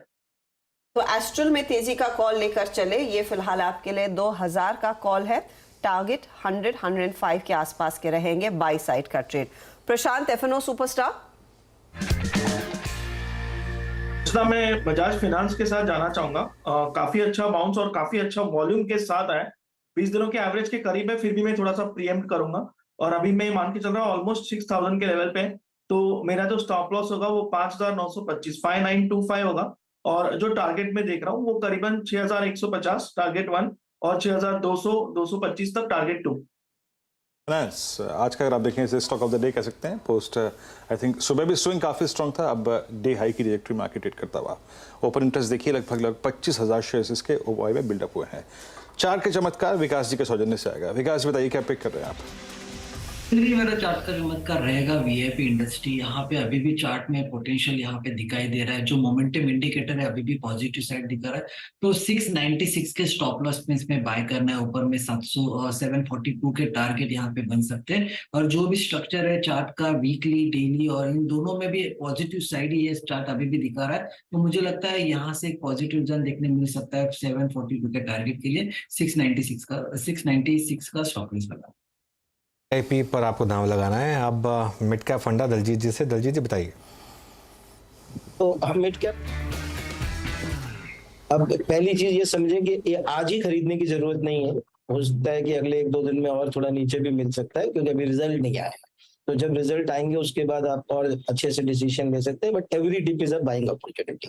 Reason क्या है कि ये कंपनी फार्मा और एग्रोकेमिकल्स दो फील्ड में और एनिमल हेल्थ केयर के केमिकल वगैरह एपीआई बनाती है, और वहां हमने देखा है कि काफी इंप्रूवमेंट हो रहा है। अभी हम आर्थिक ड्रग्स के बारे में से बात कर रहे थे, तो क्या देखा कि मार्जिन्स में इंप्रूवमेंट हो रहा है, लेकिन इन्वेंट्री कॉस्ट की वजह से वो थोड़ा कम आया है। तो आने वाले समय में हमें लगता है कि ये जो इन्वेंट्री रैशनलाइजेशन है ये सब कंपनियों के लिए होगी और इस कंपनी के लिए तो बताइए, ये स्टॉक ऑलरेडी 400-450 जाकर के वापिस आया है 350 में। दलजीत जी स्टॉक का नाम तो बताइए। ठीक है, अभी लेना नहीं है लेकिन नाम तो बताइए। हाइकल। अच्छा ठीक है। हाँ, तो हाइकल में ये जो वैल्यूएशन वाइज हमें लगता है कि यहाँ से अगले 2 साल में काफी बड़ा इंप्रूवमेंट आ सकता है, क्योंकि कंपनी ने 500 करोड़ रुपए का कुछ इन्वेस्टमेंट किया है जो फार्मा बिजनेस के लिए, एपीआई वगैरह के लिए, और 300-350 करोड़ का करीबन एनिमल हेल्थ केयर के लिए, जिसमें जोइटिस के साथ इनका टाई अप भी हुआ है। तो ये जो दोनों एक्सपेंशन प्लान्स हैं, एक का तो एक्सपेंशन एक्चुअली अभी स्टार्ट हो गया है जो कमर्शियल अगले 2 महीने में आने वाला है, और दूसरा जो 500 करोड़ का एक्सपेंशन है वो अगले 1 साल में आने वाला है। तो अगले 2 साल में ये कंपनी यहाँ से नंबर्स को डबल कर सकती है हमारे अनुमान के हिसाब से। इसलिए हम ये बोल रहे हैं कि हर डिप में बाइंग अपॉर्चुनिटी है। हो सकता है कि क्वार्टर ऑन क्वार्टर में थोड़ा ब्लिप आ सकता है because of inventory and all that, तो उसमें आपको घबराना नहीं है बल्कि और ऐड करना। पहले मैंने सोचा कि मैंने नहीं सुना, फिर हर्षदा ने भी नहीं सुना, अनुज ने भी नहीं सुना था, पीसीआर ने भी सुना था। कहीं दलजीत ने सोचा कि लोग बिड डालें, सच्चा है कि पहले नाम ना बताऊं, पहले स्टॉक के बारे में बताया। तो हाइकल, हर्षदा। चलिए रात कर देते। तो मिड कैप फंडा के तौर पर हाइकल आया है। लॉन्ग टर्म के लिए अच्छे रिटर्न्स कमाने का पूरा भरोसा यहाँ पर दलजीत सिंह कोहली दे रहे हैं। शिल्पा राउत ने सस्ता ऑप्शन दिया था, 2000 का कॉल एस्ट्रल का 66 के आसपास लेना है और 100 से 110 तक के टारगेट्स बनते हुए दिखाई देंगे। बजाज फाइनेंस प्रशांत सावंत के रेडार पर है। 6150 और 6200 के लिए यहाँ पर तेजी का ट्रेड। चार्ट का चमत्कार में वीआईपी पिक किया है विकास सालुंखे ने, जहां पर एक बाय साइड और 742 का टारगेट इन्होंने दिया। और कोहली साहब का हाइकल तो हमने सुन ही लिया। अच्छा, एक स्टॉक जिसका जिक्र अनुज कर रहे थे, निफ्टी बैंक स्क्रीन पर रखिएगा और इसके साथ में लेकर आइएगा आईसीआईसीआई बैंक, क्योंकि आईसीआईसीआई बैंक फिर आ गया है पॉजिटिव टेरिटरी में। याद रखिएगा आज दिन में जब रिकवरी देखने को मिली थी स्टॉक में, हाई आया था 826 का, इस समय 818 के आसपास ट्रेड करता हुआ, तो बहुत ही तगड़ा रिवर्सल इसमें देखने को मिला है। अब नजरें रहेंगी कि क्या यही रिवर्सल एक्सिस, इंडसइंड या एचडीएफसी के साथ एसबीआई दिखाते हैं या नहीं। तीनों में पिछले आधे घंटे में आधे से 1.5% तक की बढ़त देखने को मिली है। लेकिन आईसीआईसीआई बैंक रेडार पर रखते हुए इस पर आप गावा साहब अगर एक ट्रेड दे 818, क्या नई तेजी करने की हिम्मत करे या नहीं? एग्रेसिव कॉल है, शॉर्ट कवरिंग आ सकती है आईसीआईसीआई बैंक में, ट्रेड करें 818 में, एग्रेसिव कॉल है, लेकिन यस ले सकते हैं। एग्रेशन तो दिखाना चाहिए। स्टॉप होगा मेरे ख्याल से आज के लो का नहीं, मैं थोड़ा टाइट दूंगा 804 का, बस 805 का स्टॉप अगर चले तो एक ट्रेड शायद 830 और 35 के लिए बन सकता है आईसीआईसीआई बैंक। एग्रेसिव ट्रेड है। अगर आज ऊपर चला जाता है 830-35 तो मेरे ख्याल से कल भी ऊपर दिखेगा आईसीआईसीआई। बिल्कुल, आईसीआईसीआई बैंक देखिए आज 800 के नीचे गया, थोड़ा लग रहा था कि अति हो गई आज तो बहुत ज़्यादा आईसीआईसीआई बैंक में। पहले का फिर भी समझ में आ रहा था, एक बार 1 वे डिक्लाइन आया, फिर 200 डे मूविंग एवरेज के नीचे गया, आज 800 भी ब्रेक किया उसने, लेकिन वहाँ से एक short covering bounce ICICI bank में, बार्गेन बाइंग। और ये देखिए बैंक निफ्टी एकदम से अब 200 पॉइंट रिकवर हो गया लो से, फिर वही आईसीआईसीआई बैंक की बदौलत। लेकिन अब एक काम करते हैं, नंबर्स की बात कर लेते हैं और मेरे ख्याल से इस वीक कितने 300 या 400 नंबर आने हैं, शायद उससे ज़्यादा ही आने हैं एक्चुअली, और उनमें से हमने फिर खत्म हो जाएंगे ना फिर। हाँ, फिर ख़त्म हो जाएंगे ऑब्वियसली, लेकिन नहीं, एक हफ्ता और बाकी है उसके बाद, 15 तारीख तक चलता है ये, तो अभी एक और हफ्ता बाकी है उसके बाद। लेकिन इतने नंबर्स आने हैं, हमने 3 या 4 चुने हैं जो F&O में हैं और काफ़ी इंटरेस्ट रखते हैं, और आशीष के पास चलते हैं और जान लेते हैं क्या एक्सपेक्ट करें। आशीष, गुड आफ्टरनून।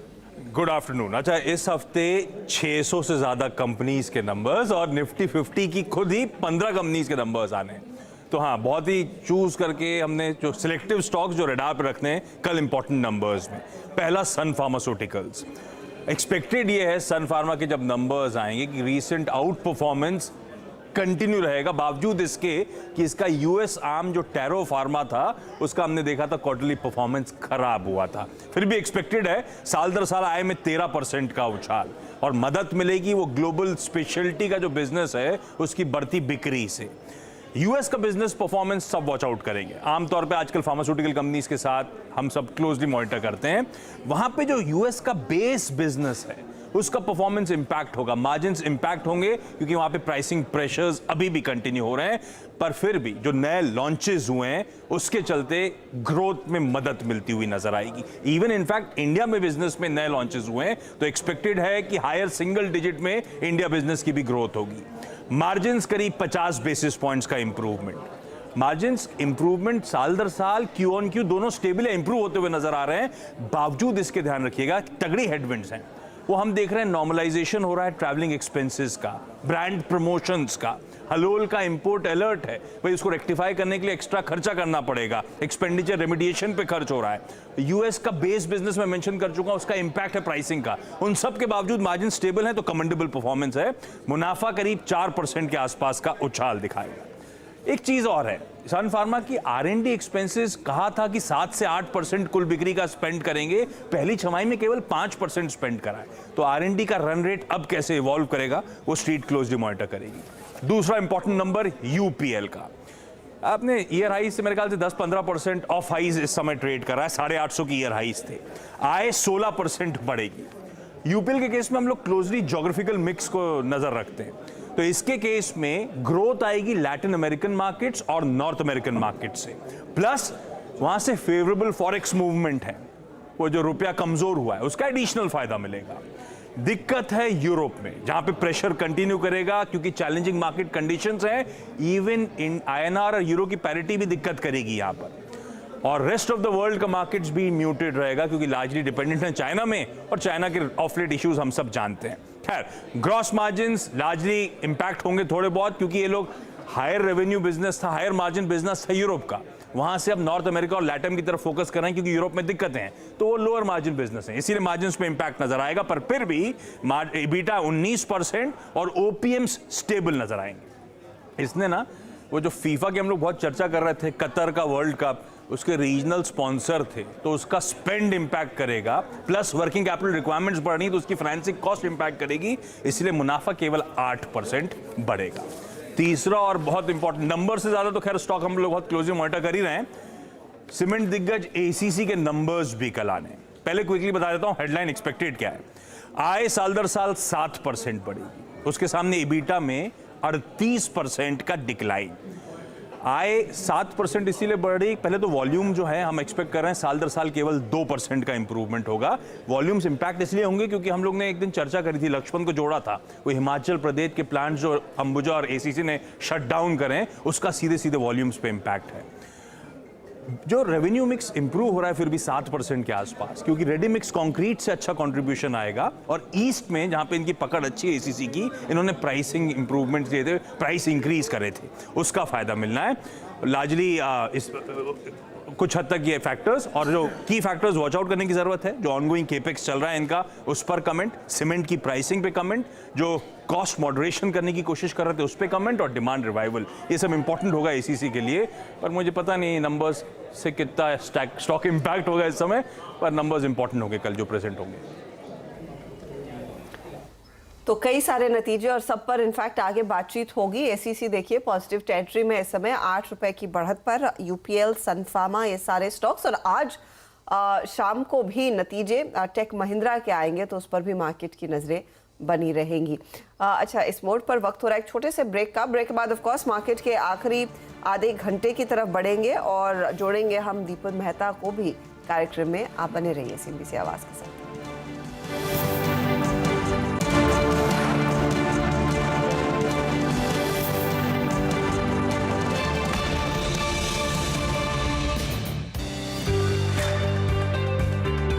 बजट के हर चौके पे निवेश के मौके, बजट मंथन करके निकालेंगे एक से एक बढ़िया नगीने।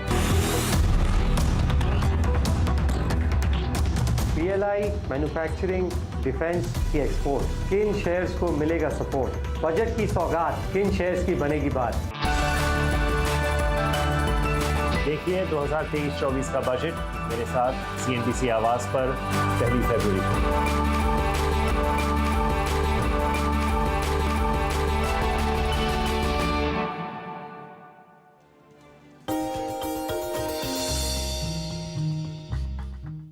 डू यू नो में आज हम बातचीत करने वाले हैं अमारा राजा बैटरीज के बारे में। दरअसल इस कंपनी से रिलेटेड बहुत सारे इंटरेस्टिंग फैक्ट हैं, लेकिन सबसे इंटरेस्टिंग फैक्ट तो इस कंपनी के नाम के साथ ही शुरू हुआ था।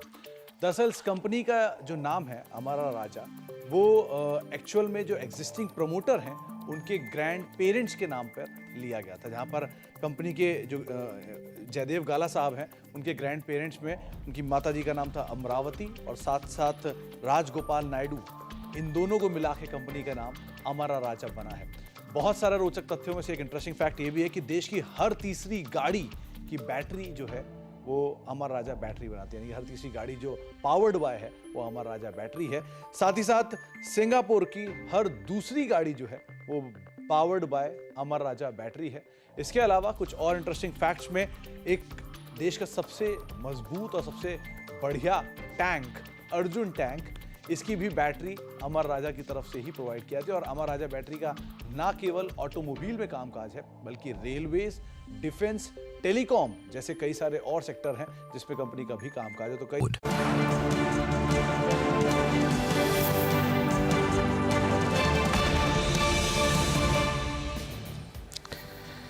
चलिए, 2 दिन में आना यूनियन बजट और अभी के लिए तो खैर साइड शो बनकर रह गया। मार्केट में ऑलरेडी इतनी दिक्कतें हैं इस समय कि उसकी बात नहीं कर रहे हैं, लेकिन परसों तो खैर फाइनेंशियल कैलेंडर का सबसे बड़ा दिन, ना सिर्फ मार्केट के लिए, हमारे लिए भी, और ये इस गवर्नमेंट का लास्ट फुल बजट है, क्योंकि अगले साल इलेक्शन होने हैं और उससे पहले वोट ऑन अकाउंट या इंटरिम बजट जो भी आप उसको कहना चाहें वो आएगा।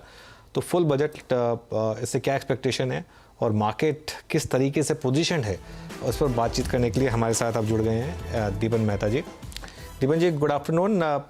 तो मार्केट में खैर और भी फैक्टर्स हैं जिसकी वजह से मार्केट गिरा है, लेकिन एक प्री बजट नर्वसनेस भी है टैक्स को लेकर, खासतौर से short term capital gains tax को लेकर। आपका क्या व्यू है? या गुड आफ्टरनून अनुज, और आपके शो को इनवाइट करने के लिए बहुत बहुत धन्यवाद। आई डोंट थिंक के मार्केट को बजट की वजह से कोई नर्वसनेस है। I think it has more to do with the other factors जो आपने काफी हद तक डिस्कस किए हैं, specially surrounding research report on Adani group. और वैसे खास मार्केट की कोई एक्सपेक्टेशन नहीं है बजट से। और अगर कैपिटल गेन्स टैक्स में कुछ अगर चेंजेस आते हैं, so if and when they come, I think we can review it, but I don't think capital gains की वजह से मार्केट में नर्वसनेस है। It is for other reasons.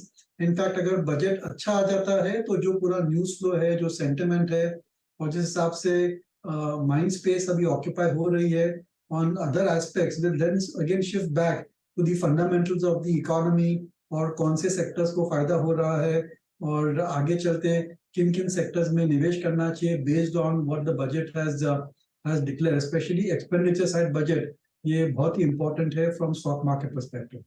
अब आपने कहा क्योंकि वो दूसरे मुद्दे ज्यादा मार्केट पर को प्रभावित कर रहे हैं, आपने अपने आप को फिर पोजीशन कैसे किया है Deepan? Because this was a bit of a shocker. लगातार 3 दिनों में जिस तरह की सेलिंग हुई है मार्केट में और जिस तरह से एक ग्रुप पूरी तरह से सेंटिमेंट को बिगाड़ रहा है, आप इस समय अपने आप को कैसे पोजीशन कर रहे हैं? Not only in the Adani group stocks, more importantly in banking counters जहां पर वो कोलैटरल डैमेज ज्यादा है। देखिए, बैंकिंग काउंटर्स पर इतनी ज्यादा फेयर नहीं है based on the particular fall out, क्योंकि अभी भी ये सभी जो अकाउंट्स है they are standard, they are absolutely good in the books of the bank और ओवरऑल एक्सपोजर भी काफी कम है। तो ये जो करेक्शन है, अगर आप बैंक्स में अंडरवेट है then it's a good chance to get equal to overweight in banks. Banks में कम से कम आपका 30 to 40% का वेटेज रहना चाहिए पोर्टफोलियो में, और अगर आप इससे कम है तो this is a good idea to good opportunity as well. जो अच्छी गुड क्वालिटी बैंक्स है उसमें निवेश कर सकते हैं। और आपने देखा होगा कि बैंकिंग कंपनी के जितने भी नंबर्स आए, आंकड़े आए हैं, बहुत ही बढ़िया आए हैं, whether it is private sector banks, large cap, mid cap, और even the public sector banks. So this is a good chance to get more and more exposure to banks. और बाकी बात रही अडानी ग्रुप की, आई थिंक इन्वेस्टमेंट अभी investor अभी इन कंपनियों को I would say they were just getting to know this companies better, और इतनी ज्यादा निवेश नहीं है from the portfolio that we are looking at. पर हाँ, ट्रेडिंग इंटरेस्ट है वो काफी ज्यादा था अडानी ग्रुप कंपनीज में, और ये जो ट्रेडिंग सेंटिमेंट है in these companies that has certainly got impacted, but from a investor perspective I don't think there is much of a negative follow. जी, स्पेशली मैं बात करूंगा मिड कैप बैंक्स की और डेडिकेटेड पीएसयू बैंक्स की। आपने I hope last 3-4 दिन में इनके exposure towards Adani group read भी किए होंगे। SBI का ये प्राइस डैमेज, कैनरा बैंक का ये प्राइस डैमेज, BOB का प्राइस डैमेज, दरअसल इन 3 दिन से पहले एक बहुत स्ट्रॉन्ग लास्ट 3-4 क्वार्टर्स के बाद ये सारे के सारे बैंक्स मोमेंटम में थे। तो इस प्राइस डैमेज को स्पेशली इन पीएसयू बैंक्स आप कैसे देख रहे हैं, और क्या ये मान लीजिए कैनरा बैंक आज से 4 दिन पहले चेजेबल नहीं था और जो डिप आया, या फिर SBI चेजेबल नहीं था, ये डिप जो आया, इसको कैसे अप्रोच करेंगे इस डिप को आप? आई थिंक ये एक ट्रेडिंग अपॉर्चुनिटी है पीएसयू बैंक्स में, क्योंकि इवेंचुअली आई थिंक ये जो अडानी का जो स्टॉर्म है दैट विल ब्लो ओवर, ये जो बिकवाली है वो सेटल डाउन हो जाएगी, एंड द एंटायर जो भी कंट्रोवर्सीज है they will move into the background, और धीरे धीरे I think investors start looking at the actual numbers that these companies have declared, और जो नंबर्स आए हैं और आने वाले हैं वो बहुत ही बढ़िया है। So I think that it's a trading opportunity, और अगर आपके पास इन्वेस्टमेंट है कंपनी में तो I would certainly not like to sell off because of this particular news flow. जैसे मैंने कहा है, हमारी राय में जो अडानी ग्रुप कंपनीज में बिकवाली आ रही है that's more to do with overvaluation. एक एनालिस्ट में कंसेंसस है कि lot of the companies are overvalued in the Adani group companies, और ये जो ओवर वैल्यूएशन है वहां पर हम करेक्शन देख रहे हैं। There are no question marks about the solvency of the companies at least at this point of time. तो ये जो है इसकी फियर नहीं रहनी चाहिए इन्वेस्टर के माइंड में, और आगे चलते आई थिंक अगले 3-4 क्वार्टर्स भी बैंकिंग सेक्टर के लिए बहुत ही बढ़िया रहेंगे, और पीएसयू बैंक्स में भी अच्छे नतीजे दिए हैं। So I would remain invested और look for opportunities to increase investment in across the banking stocks. Okay, देखिए मार्केट में ज़बरदस्त शॉर्ट कवरिंग वापस पिछले 15-20 मिनट में निफ्टी देखिए ये इनफैक्ट एक बार जरा वापस वो लेकर आइए लो से रिकवरी, क्योंकि हमने इंटरडे लो बनाया था जस्ट शो शुरू करने से पहले, और वहाँ से फिर रिकवरी, सुबह वाली रिकवरी ज़्यादा स्ट्रॉन्ग थी ऑब्वियसली, लेकिन ये वाली रिकवरी भी स्ट्रॉन्ग है, और इसमें बैंक सबसे ज़्यादा पार्टिसिपेट कर रहे हैं, उसकी बात भी मैं करूँगा। लेकिन ये पहले निफ्टी का एक वो मूव लेकर आते हैं, 247 पॉइंट लो से रिकवरी, और अब निफ्टी ग्रीन में 50 पॉइंट कंफर्टेबली। बैंक निफ्टी देखिए, जब हमने शो स्टार्ट किया था in fact 500 point bank Nifty red में था, और 1 घंटे के अंदर अंदर वो पूरे के पूरे 500 पॉइंट वापस रिकवर हो रहे हैं। 900 पॉइंट की रिकवरी वापस डे लो से, जब हमने शो स्टार्ट किया था हम ऑलमोस्ट डे लो पर थे, डे लो से थोड़ा ही ऊपर थे, और वहाँ से रिकवरी। और ICICI बैंक और स्टेट बैंक ऑफ इंडिया, ये 2 स्टॉक्स हैं जहाँ पर ज़बरदस्त मूव, इनफैक्ट ICICI बैंक काफ़ी अच्छा मूव दिखाता हुआ और काफ़ी अच्छा कॉन्ट्रीब्यूशन भी है। दीपन, ICICI बैंक और SBI ये 2 स्टॉक्स हैं जिन्होंने लीड किया था मार्केट को पूरे लास्ट ईयर, और इस साल हमने एक अच्छी करेक्शन देखी, नंबर्स अच्छा है ICICI के, उसके बाद भी स्टॉक गिरा। यहाँ पर क्या व्यू आपका?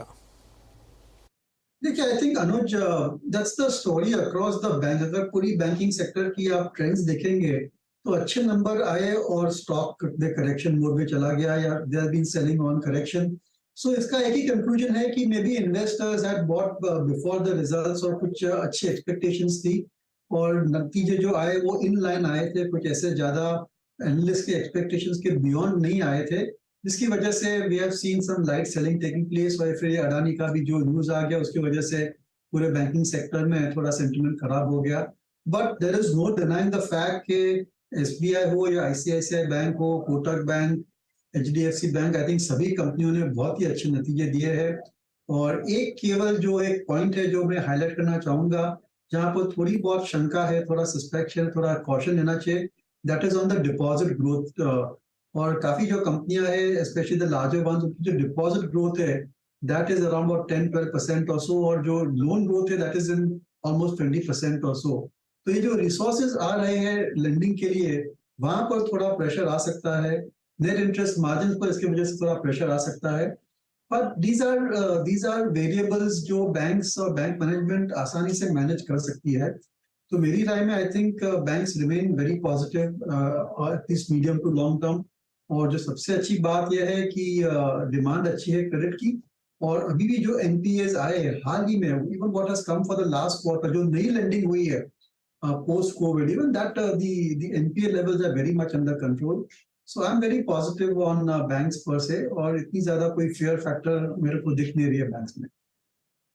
क्या आप इक्वली पॉजिटिव बजाज फाइनेंस पर भी है दीपन? क्योंकि मुझे याद है यहाँ पर जब वो Q3 का अपडेट आया था, सॉलिड झटका लगा, और आज हम नंबर्स देखकर एनालाइज कर रहे हैं तो it's delivery on largely all quarters, चाहे वो कंज्यूमर बिजनेस हो, एमएसएमई बिजनेस हो, कमर्शियल बिजनेस हो, अच्छी ग्रोथ देखने को मिली है। इस स्टॉक पर अब आपकी क्या राय है? देखिए, अगेन डिस्क्लोजर की हमारी इन्वेस्टमेंट है बजाज फाइनेंस में, and we are pleasantly surprised the stock movement जो आज देखी है। frankly मैं थोड़ा कंफ्यूज हो गया था कि इतनी ज्यादा करेक्शन क्यों आई when they gave the pre-quarterly release which they came. I thought ठीक ठाक नंबर थे, और लेकिन काफी गिरावट देखी हमने बजाज फाइनेंस की, और थोड़ी बहुत रिकवरी हम आज देख रहे हैं। Numbers are solid, there is no doubt about that, बहुत ही बढ़िया नंबर्स है।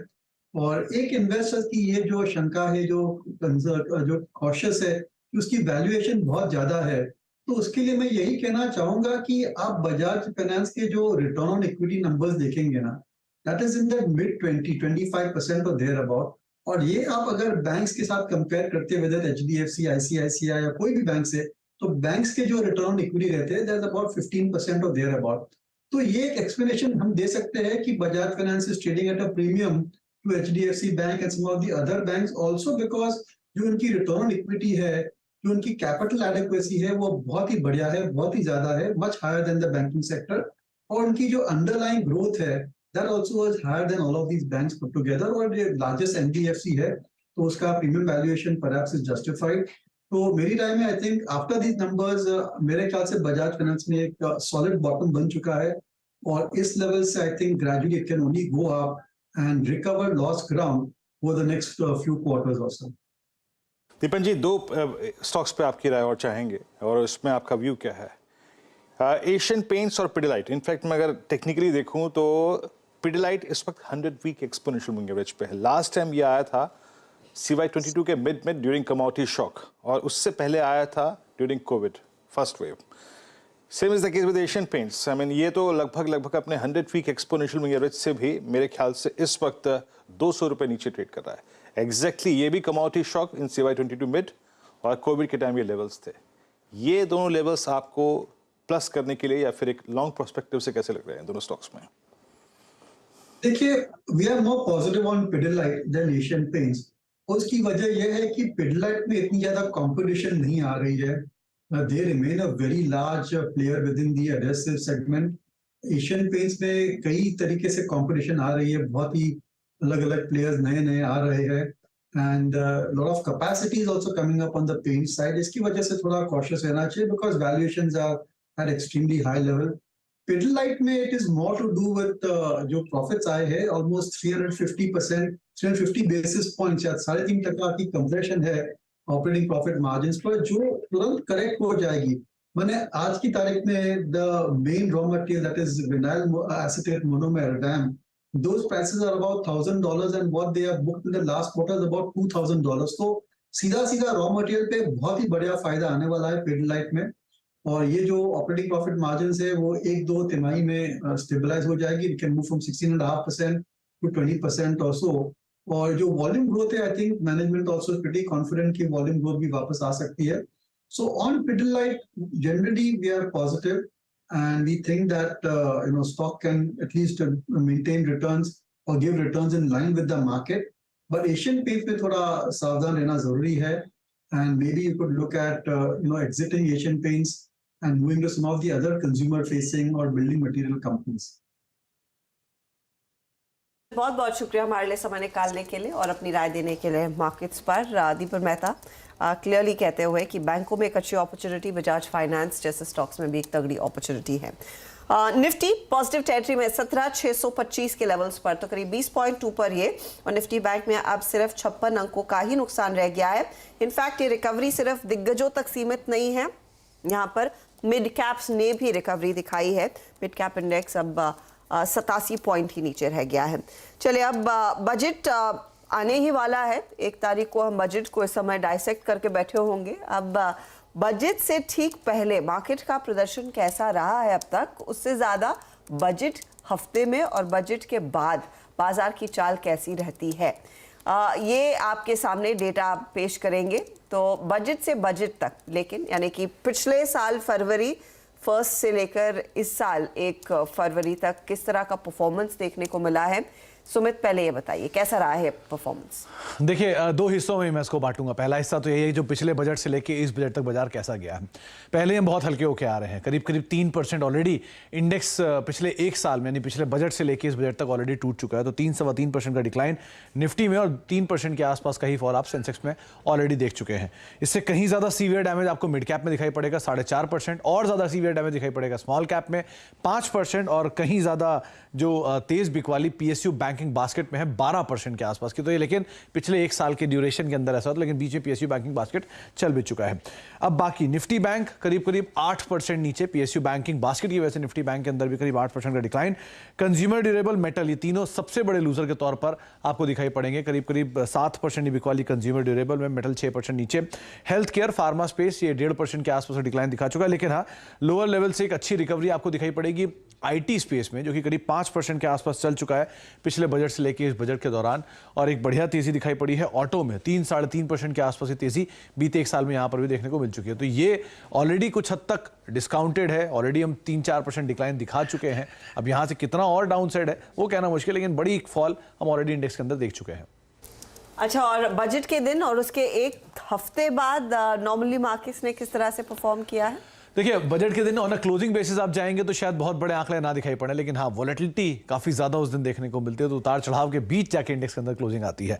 तो मैंने 2014 से वो सभी आंकड़ों को निकाला है जहां पर आपको इवैल्यूएशन करने की बात की गई है। तो 2022 में करीब 1.5% के आसपास, पहले जुलाई 2014 से शुरू कर लेते हैं। जुलाई 2014 में करीब 1/4% के आसपास गिरावट बजट के दिन, लेकिन उसके बाद वाले हफ्ते में 1.25% के आसपास का मूव आता हुआ दिखाई पड़ा। 2015 और 16 दोनों में भी आधा % इंडेक्स में गिरावट रही या तेजी रही, लेकिन उसके बाद जो मूव आया वो 7% तक का मूव आता दिखाई पड़ा 2016 में। 17 और 18 में भी जब जो डिक्लाइन था वो करीब 5% के आसपास का डिक्लाइन बजट के हफ्ते या 1 हफ्ते बाद हमने आते हुए देखा। लेकिन जैसे जैसे हम क्लोजर बाय जा रहे हैं आपको 2021-22 के आसपास के इंटरेस्टिंग आंकड़े दिखाई पड़ेंगे, जहां 2021-22 में 5% की तेजी थी बजट के दिन और करीब 6% का बड़ा मूव आया था बजट के 1 हफ्ते बाद। 2022 में भी 1.5% की बढ़िया तेजी थी बजट के दिन और करीब 0.5% के आसपास का नेगेटिव मूव आता हुआ दिखाई पड़ा। तो आमतौर पर एक जो नोशन आप मान सकते हैं कि इंडेक्स के अंदर बहुत बड़ा कोई डाउनसाइड नहीं, लेकिन हाँ बहुत बड़ी तेजी जरूर देखने को मिली हमने पूरे हफ्ते के दौरान बजट के बाद। पिछले एटलीस्ट 5 से 7 सालों में तो ऐसे ही हुआ है। शुक्रिया इस जानकारी के लिए। 2017 में वो चेंज आया था जब बजट को मूव किया गया था, 28 फरवरी में पहले बजट आता था। वो मुझे इसलिए याद है क्योंकि तब मैं समझ गया, तब मैं अपना बर्थडे सेलिब्रेट करता था। हर साल मैं गोवा जाता था अपना बर्थडे सेलिब्रेट करने के लिए। उसके बाद बजट मूव हो गया 30 जनवरी को और मेरे बर्थडे सेलिब्रेशंस वहाँ से ख़त्म हो गए, क्योंकि ऑब्वियसली 2 दिन के बाद बजट आना है तो ऑब्वियसली उसकी प्रिपरेशन करनी है।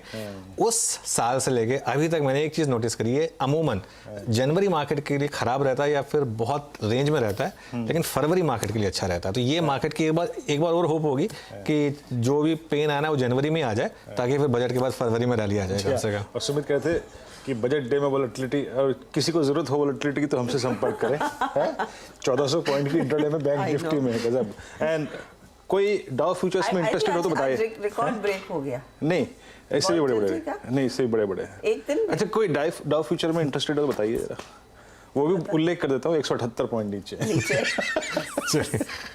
डाउ फ्यूचर से कोई अभी मतलब ही वही तो कह रहा हूँ, कोई इंटरेस्टेड है ही नहीं उसके अंदर, अपनी तमाम दिक्कतें हैं यहाँ पर। चलिए, लेकिन अब एक काम करते हैं, डीलिंग रूम में चलते हैं, वहाँ पे मिजाज क्या है, यतीन से जानने की कोशिश करते हैं। यतीन, क्या है खास वहाँ पे? Good afternoon Veeru. देखिए ऑब्वियसली सेंटिमेंट थोड़ा वीक ही है, लेकिन अभी भी जो हिम्मत जुटा पा रहे हैं डीलर्स वो ट्रांजैक्शंस कर रहे हैं। और डीलर्स की अगर आप माने तो एक स्टॉक जो उनके रेडार पे आज आया है वो है SBI। ऑब्वियसली अगर आप निफ्टी बैंक की बात करें, बैंकिंग स्टॉक्स की बात करें तो ओवरसोल्ड जोन में है टेक्निकली। RSI भी 30 के आसपास डीलर्स बता रहे हैं कि बैंकिंग स्टॉक्स की हो चलिए। तो कहीं ना कहीं उम्मीद ये होगी कि बैंकिंग शेयर्स में यहाँ से बाउंस बैक आए, और बाउंस बैक खेलने के लिए SBI से बेहतर कोई उनको स्टॉक नहीं लग रहा है हाल फिलहाल। ऑब्वियसली दूसरी भी फ्रंटलाइन बैंक्स में अच्छा करेक्शन आया, लेकिन SBI में ज़्यादा आया है, और कहीं ना कहीं 550 से 560 के लेवल्स 1-2 ट्रेडिंग सेशंस में आने चाहिए, ऐसा उनका मानना है।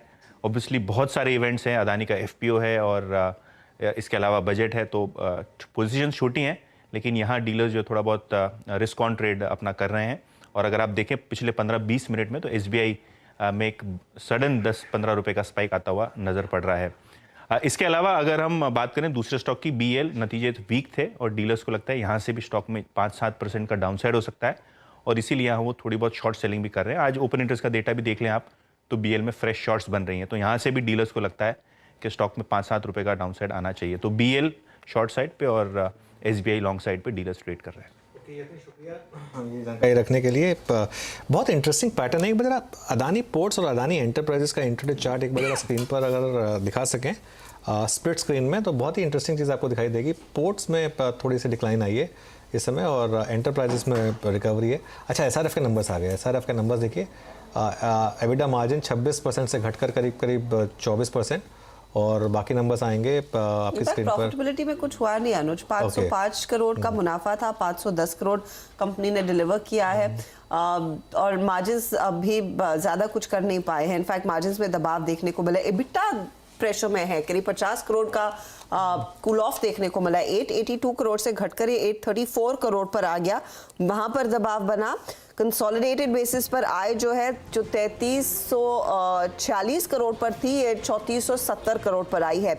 तो आय में इजाफा, लेकिन प्रॉफिट फ्लैट, मार्जिन्स में दबाव और एबिटा भी हल्का सा प्रेशर। एक्चुअली मैं काफ़ी हैरान हूँ फिर ये स्टॉक, क्योंकि मैं पोल देख रहा हूँ SRF का, और एक्चुअली पोल जो है वो कह रहा था कि हाँ, पोल में एक्चुअली 13% डाउन एक्सपेक्टेशन था 441 करोड़ का, और ऑपरेटिंग मार्जिन एक्सपेक्टेड था। अच्छा, कई लोग हमसे पूछते हैं हर्षदा, ये अब उनके लिए कई लोग पूछते हैं कि आप जो नंबर्स हैं उसको अपने पोल से क्यों कंपेयर करते हैं। इसीलिए करते हैं क्योंकि मार्केट ऑलरेडी पचा चुका होता है कि नंबर्स इस तरीके के आने वाले हैं। तो हमारा एक्सपेक्टेशन था 441 करोड़, और उसके सामने नंबर फ्लैट ही रहे हैं। एक्सपेक्टेशन था कि 13% गिरेगा नंबर। रेवेन्यू में एक्सपेक्टेशन था कि 9% रेवेन्यू गिरेगा, रेवेन्यू एक्चुअली बढ़ा है उनका।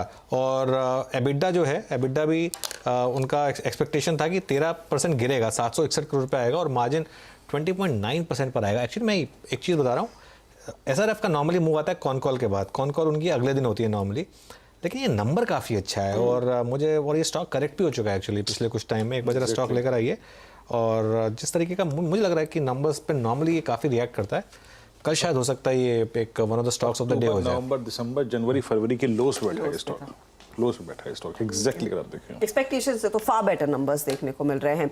इस पर एक फटाफट टेक चेक होगा राजेश सातपुते। 2144 कंस्ट्रिंग वैसे भी ठंडा रहा है ये काउंटर। जी हर्षदा जी, मुझे लगता है यहाँ पे एक रिलीफ रैली मिल रही है। इसका टारगेट अगर आप देखें तो करीबन 2220 का पहला पड़ाव होगा। सो SRF डेफिनेटली बाय साइड का ट्रेड होगा। स्टॉप लॉस आपको मेंटेन करना पड़ेगा 2110 का। अगर आप चाहे तो इसे ऑप्शंस में भी ट्रेड कर सकते हैं। ने लगाया हुआ है यहाँ पे 2150 का कॉल ऑप्शन करीबन 82 के आसपास है, इसे बाय करें। स्टॉप लॉस रखे आप करीबन 65 का, और टारगेट सेट करें 120 130 तक का। चलिए, अब ये एक SRF डिस्कशन हो गया पोस्ट अर्निंग्स। अच्छा, एक स्टॉक और जो कि 2 दिन से बहुत दिक्कत में था, डिक्सन, आज थोड़ी लोअर लेवल से रिकवरी है, लेकिन याद रखिएगा still it's a bad close 2688 के स्तर पे अर्निंग्स के बाद से। आप देखें severe price damage. Dow Jones futures रीत है तो दिखाई देते हैं, हमें दिखाने में क्या जा रहा है। 178 पॉइंट नीचे जनाब ट्रेड करता हुआ ये, और बजट माइनस 1 डे में, यानी जब हम मंगलवार को अप्रोच करेंगे तो आप एक बार डाउ जोन्स फ्यूचर्स देख लीजिए, करीब 218 इनफैक्ट पॉइंट अब नीचे। आजकल हमें 220 पॉइंट की डिप से डर नहीं लगता हमारे पास खुद का बतेरा है इतना। आजकल डाउ फ्यूचर से डर नहीं लगता, दूसरे चीजों से डर लगता है। दूसरी चीजों से डर लगता है। शुरू करते हैं BTST ट्रेड्स, और राजेश जी आप क्या पिक करेंगे कल के लिए, कैरी क्या करेंगे, अगर जिगर है तो बताइए। जिगर के बाद और ये मार्केट में मुझे लगता है थोड़ा सा डिफिकल्ट है, लेकिन फिर भी मुझे लगता है जो जो जिक्र हमने किया, वीरेंद्र जी नया ऐड नहीं करूंगा to be very frank with you. Reliance एक अच्छा दिया है जो इस पे चल रहा है, एसआरएफ एक अच्छा विकल्प था। कहीं ना कहीं लगता है कि जो दिया है एम्फोसिस बीएफएल की बात की, so I would like to continue with the calls which I have shared earlier, so no more calls to. Okay चलिए ठीक है, तो एम्फेसिस और बाकी एक दो काउंटर्स पर नज़र रखिए। गाबा जी आप क्या ट्रेड कैरी करना चाहेंगे बीटीएसटी के लिए? लॉन्ग साइड मुझे लगता है मार्केट लाइट जाएगा टुवर्ड्स द बजट, एक अपमूव मिलना चाहिए कल, क्योंकि आज 17,500 के आसपास बहुत अच्छा सपोर्ट था, वहां से बाउंस मिला है। ट्रेड जो मैंने चुना है LTIM, LTI इन्फोटेक मास्टेक जो है, ट्रेड 4450 के आसपास मुझे लगता है एक अपमूव मिलना चाहिए। 4500 पार कर लेगा, नेक्स्ट टेक्निकल टारगेट 4550 करेंगे, स्टॉप होगा 4400 LTIM। हाँ गाबा जी, माइंट्री LTI माइंट्री, मास्टेक अलग लिस्टेड है हाँ, लेकिन आप समझ गया आपका कॉल किया था, तो LTI माइंट्री पर बाय है। एक बार SRF देखिए, मुझे बात कर रहे थे ना आपने, हाँ, अर्निंग्स अच्छी हैं और लेकिन अभी करीब 65 रुपए का स्विंग आ चुका है वहां से, घूम गया काफी तगड़ी तेजी, और इनफैक्ट लॉन्ग्स ऐड होते हुए दिखाई दे रहे हैं इसके अंदर। तो नंबर्स अच्छे, और ऑफ कोर्स आगे और डिटेल आएगा कौन कॉल में, उस पर कल भी हम बात करेंगे। लेकिन शिल्पा जाते जाते कोई खास ट्रेड BTST या STBT? नहीं जी, बिल्कुल मेरा रहेगा BTST। ICICI Pru में ICICI Pru 456-57 पे फ्यूचर्स में ट्रेड कर रहा है। यहाँ पे आपको स्टॉप लॉस 449 का लगाना है, टारगेट्स आपको 470-474 भी देखने को मिलेंगे। प्रूडेंशियल में एक तेजी का ट्रेड लेने की सलाह। प्रशांत बताइए आप क्या ट्रेड लेंगे? जी हर्षदा, मैं ऑटो सेक्टर आयशर मोटर के साथ जाऊंगा, करीबन 3200 के रेंज में चल रहा है। मेरा स्टॉप लॉस होगा 3160 और मेरा टारगेट होगा 3275। ओके, तो ये फिलहाल आपके लिए एक अच्छी अपॉर्चुनिटी। आयशर मोटर्स में हमने देखा नियरली 1% तक के गेन्स देखने को मिल रहे हैं। 90 पॉइंट ऊपर निफ्टी बैंक इस समय। एक बार फिर आपके लिए लेकर आते हैं 3 बैंक। एक तो ICICI बैंक जो पॉजिटिव टेरिटरी में आ गया, HDFC बैंक भी अब पॉजिटिव टेरिटरी में आ गया है, एंड SBI कभी भी पॉजिटिव टेरिटरी में आ सकता है। ये फिलहाल आपके लिए स्थिति 0.31% की ही गिरावट देखने को मिली है। तो ये तब सभी वो काउंटर्स है, और SBI का जिक्र हो भी रहा था। यहाँ पर प्रशांत, स्टेट बैंक ऑफ इंडिया तेजी करके जाएंगे क्या कल के लिए? जी ओवरऑल मुझे लग रहा है हर्षदा कि बैंक निफ्टी एक बाउंस दिखा रहा है और ये स्टॉक भी इसको काफी सपोर्ट कर रहा है, वॉल्यूम्स पिकअप कर रहे हैं, तो मैं डेफिनेटली इसको अगर मेरे पास पोजीशन हो तो कैरी कर सकता हूँ। स्टॉप लॉस में रखूंगा 529 529, और यहाँ से मुझे लग रहा है कि 550 तक का पुल बैक हमें मिल सकता है। SRF की 2150 की कॉल लेकर आइए एक बार वापस। देखिए ये होता है जब आप एकदम से कैप्चर कर लें, जैसे नंबर आए कि देखिए, और कुछ स्टॉक्स की पर्सनालिटी होती है, ये SRF की पर्सनालिटी है कि वो नंबर्स पर रिएक्ट करता है। कई स्टॉक्स नंबर्स पर रिएक्ट नहीं करते हैं, SRF करता है, और इसके लिए हमने आपको कहा था कि उस समय तुरंत कि ये नंबर्स तो बहुत अच्छे हैं और शायद स्टॉक रिएक्ट करेगा। राजेश जी, क्या आपने लेवल सजेस्ट किया था किस लेवल पर, और क्या टारगेट था आपका इस 2150 की कॉल का? जरूर, आई थिंक 2150 का कॉल हमने जब दिया था तब अनुज जी ये करीबन 80 के आसपास चल रहा था, उसके बाद 97 तक जाके आया, लेकिन स्टॉप लॉस जो हमने सजेस्ट किया था वो करीबन, if I am not wrong, somewhere like 60-65 का स्टॉप लॉस था, और जो टारगेट सेट किया था वो 120-130 ये सेट किया था। ओके, ज़बरदस्त मूव इसमें इस समय, लेकिन फिर वही बात, इसमें बड़ा मूव कॉन कॉल के बाद आता है, तो जो ब्रोकरेज रिव्यूज़ हैं वो शायद कल शाम को या परसों सुबह आएंगे। कल सुबह तो बेसिक रिव्यूज़ आएंगे, उसके बाद जो बड़े वाले रिव्यूज़ हैं वो उसके लिए आपको कल शाम तक या परसों तक का वेट करना पड़ेगा। हाँ, मार्केट ऑब्वियसली जो स्मार्ट ट्रेडर्स उन्होंने वेट किया नहीं होगा, ऑलरेडी ले लिया। ज़बरदस्त, मेरे ख्याल से इस समय का स्टॉक ऑफ द आवर है। मैंने एक चीज़ देखी है, 3-4 क्वार्टर्स है, क्वार्टरली अर्निंग के बाद जो स्विंग भी पकड़ ले, अपर स्विंग, तो वो परसिस्ट करता है, वो 2 महीने 2.5 महीने परसिस्ट करता है। आप पिछले 6 या एक काम करिए, साल भर का चार्ट दिखाइएगा, एक डायरेक्शन जो है वो कम से कम 3 महीने परसिस्ट करती है। इस बार बाजार कितना नपा तुला डायरेक्शन दिख रहा है। एक्सिस बैंक के बहुत स्ट्रॉन्ग नंबर्स, लेकिन उस प्राइस पे बाजार इंटरेस्टेड था, और SRF के अच्छे नंबर्स, लेकिन बेस पे बाजार ने इंटरेस्ट दिखाया। अच्छा, एक चीज़ मैं एक मार्केट पे अपनी क्लोजिंग कमेंट्री दे दूं, मुझे लग रहा है कि ये क्लोज काफ़ी अच्छा है। ये क्लोज जो है, ये मुझे लग रहा है आज काफ़ी हद तक मार्केट में एक फियर फैक्टर जो था, जो पहला सेलिंग को जो मैं इतनी वैल्यू नहीं दे रहा था क्योंकि वो तो शुरू में फियर फैक्टर था, उसके बाद जो रिकवरी आई थी उसमें जो हमने कल का लो तोड़ा और आज सुबह का जो लो तोड़ा, मुझे लग रहा है वहाँ पर आए होंगे काफ़ी अग्रेसिव शॉट्स, और अब वो शॉट्स मुझे लग रहा है कि कवर होने की तैयारी कर रहे हैं। फिर वही बात कहूँगा, लेकिन कि ये वाली मार्केट वो वाली मार्केट है जिसमें व्यू बहुत जल्दी बदलता है, और मार्केट बहुत जल्दी जल्दी चेंज हो रहा है, आधे आधे घंटे में ज़बरदस्त स्विंग दे रहा है मार्केट। लेकिन एक जो क्लोज है ना अभी, क्लोज मुझे थोड़ी सी अच्छी लग रही है, खासतौर से बैंक निफ्टी की क्लोज एक्चुअली काफ़ी अच्छी है। और वो बैंक निफ्टी की क्लोज काफ़ी अच्छी है इसलिए कि जिन स्टॉक्स ने बैंक निफ्टी को लीड किया है, SBI और ICICI बैंक, जो ओरिजिनल लीडर्स थे बैंक निफ्टी की रैली के। याद है कि पिछली रैली जो आई उसमें तो HDFC बैंक ने पूरा पार्टिसिपेट किया, लेकिन जो बैंक निफ्टी की ओरिजिनल रैली थी उसके जो मेन सूत्रधार थे वो थे ICICI बैंक और SBI। उन दोनों में जो आज क्लोज है ना वो मुझे थोड़ी सी अच्छी लग रही है।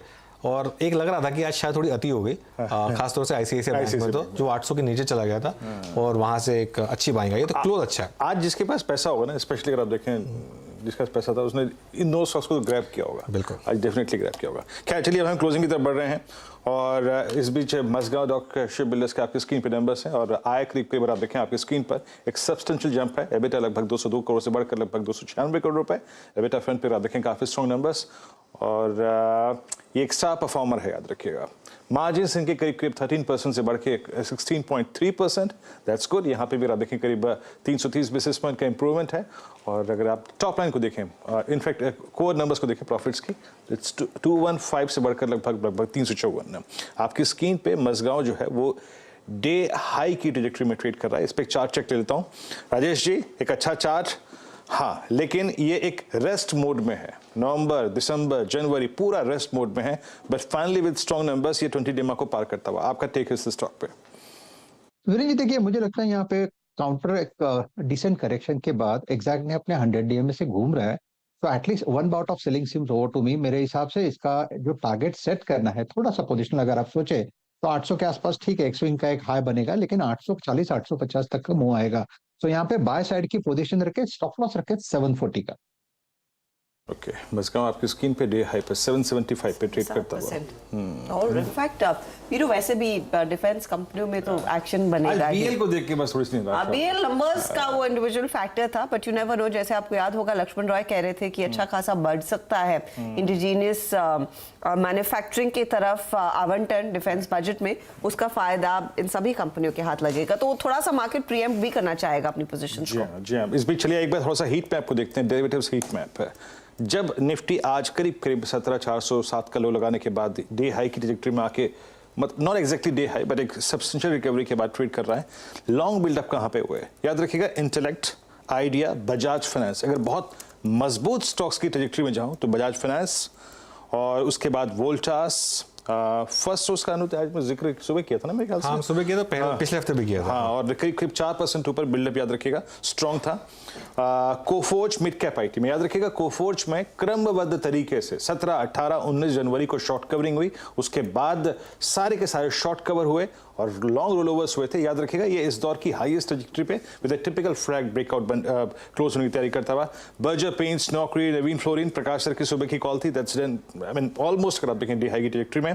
एनटीपीसी, मदरसन सुमी, इन सब काउंटर्स में बहुत अच्छा अगर आप देखें मूव था, स्ट्रॉन्ग हुआ बिल्डअप। लेकिन आज के जो निराशाजनक प्रदर्शन रहा वो है BL, गेल, एक्साइड इंडस्ट्रीज, अशोक लेलैंड में आज एक प्राइस डैमेज हुआ, पावर ग्रिड में एक प्राइस डैमेज था, बजाज ऑटो स्ट्रॉन्ग नंबर्स के बाद अगर आप देखें शुक्रवार को मूव काफी स्ट्रॉन्ग था, लेकिन आज सिंक हुआ। आज अगर आप देखें स्टॉक डे लो की ट्रैजेक्टरी में है। आज सचिन की इस पर एक शॉर्ट कॉल भी थी, लॉन्ग पुट का एक व्यू था। और Glenmark, Jindal steel, IndusInd bank. आज बैंकिंग में अगर बुरा दिन किसी स्टॉक के लिए रहा तो इट वॉज इंडसइंड बैंक, लगभग 2.25% नीचे और कुछ क्रिटिकल एवरेजेस यहाँ पे वॉलेट हुए। उसके बाद L&T, ICICI Pru।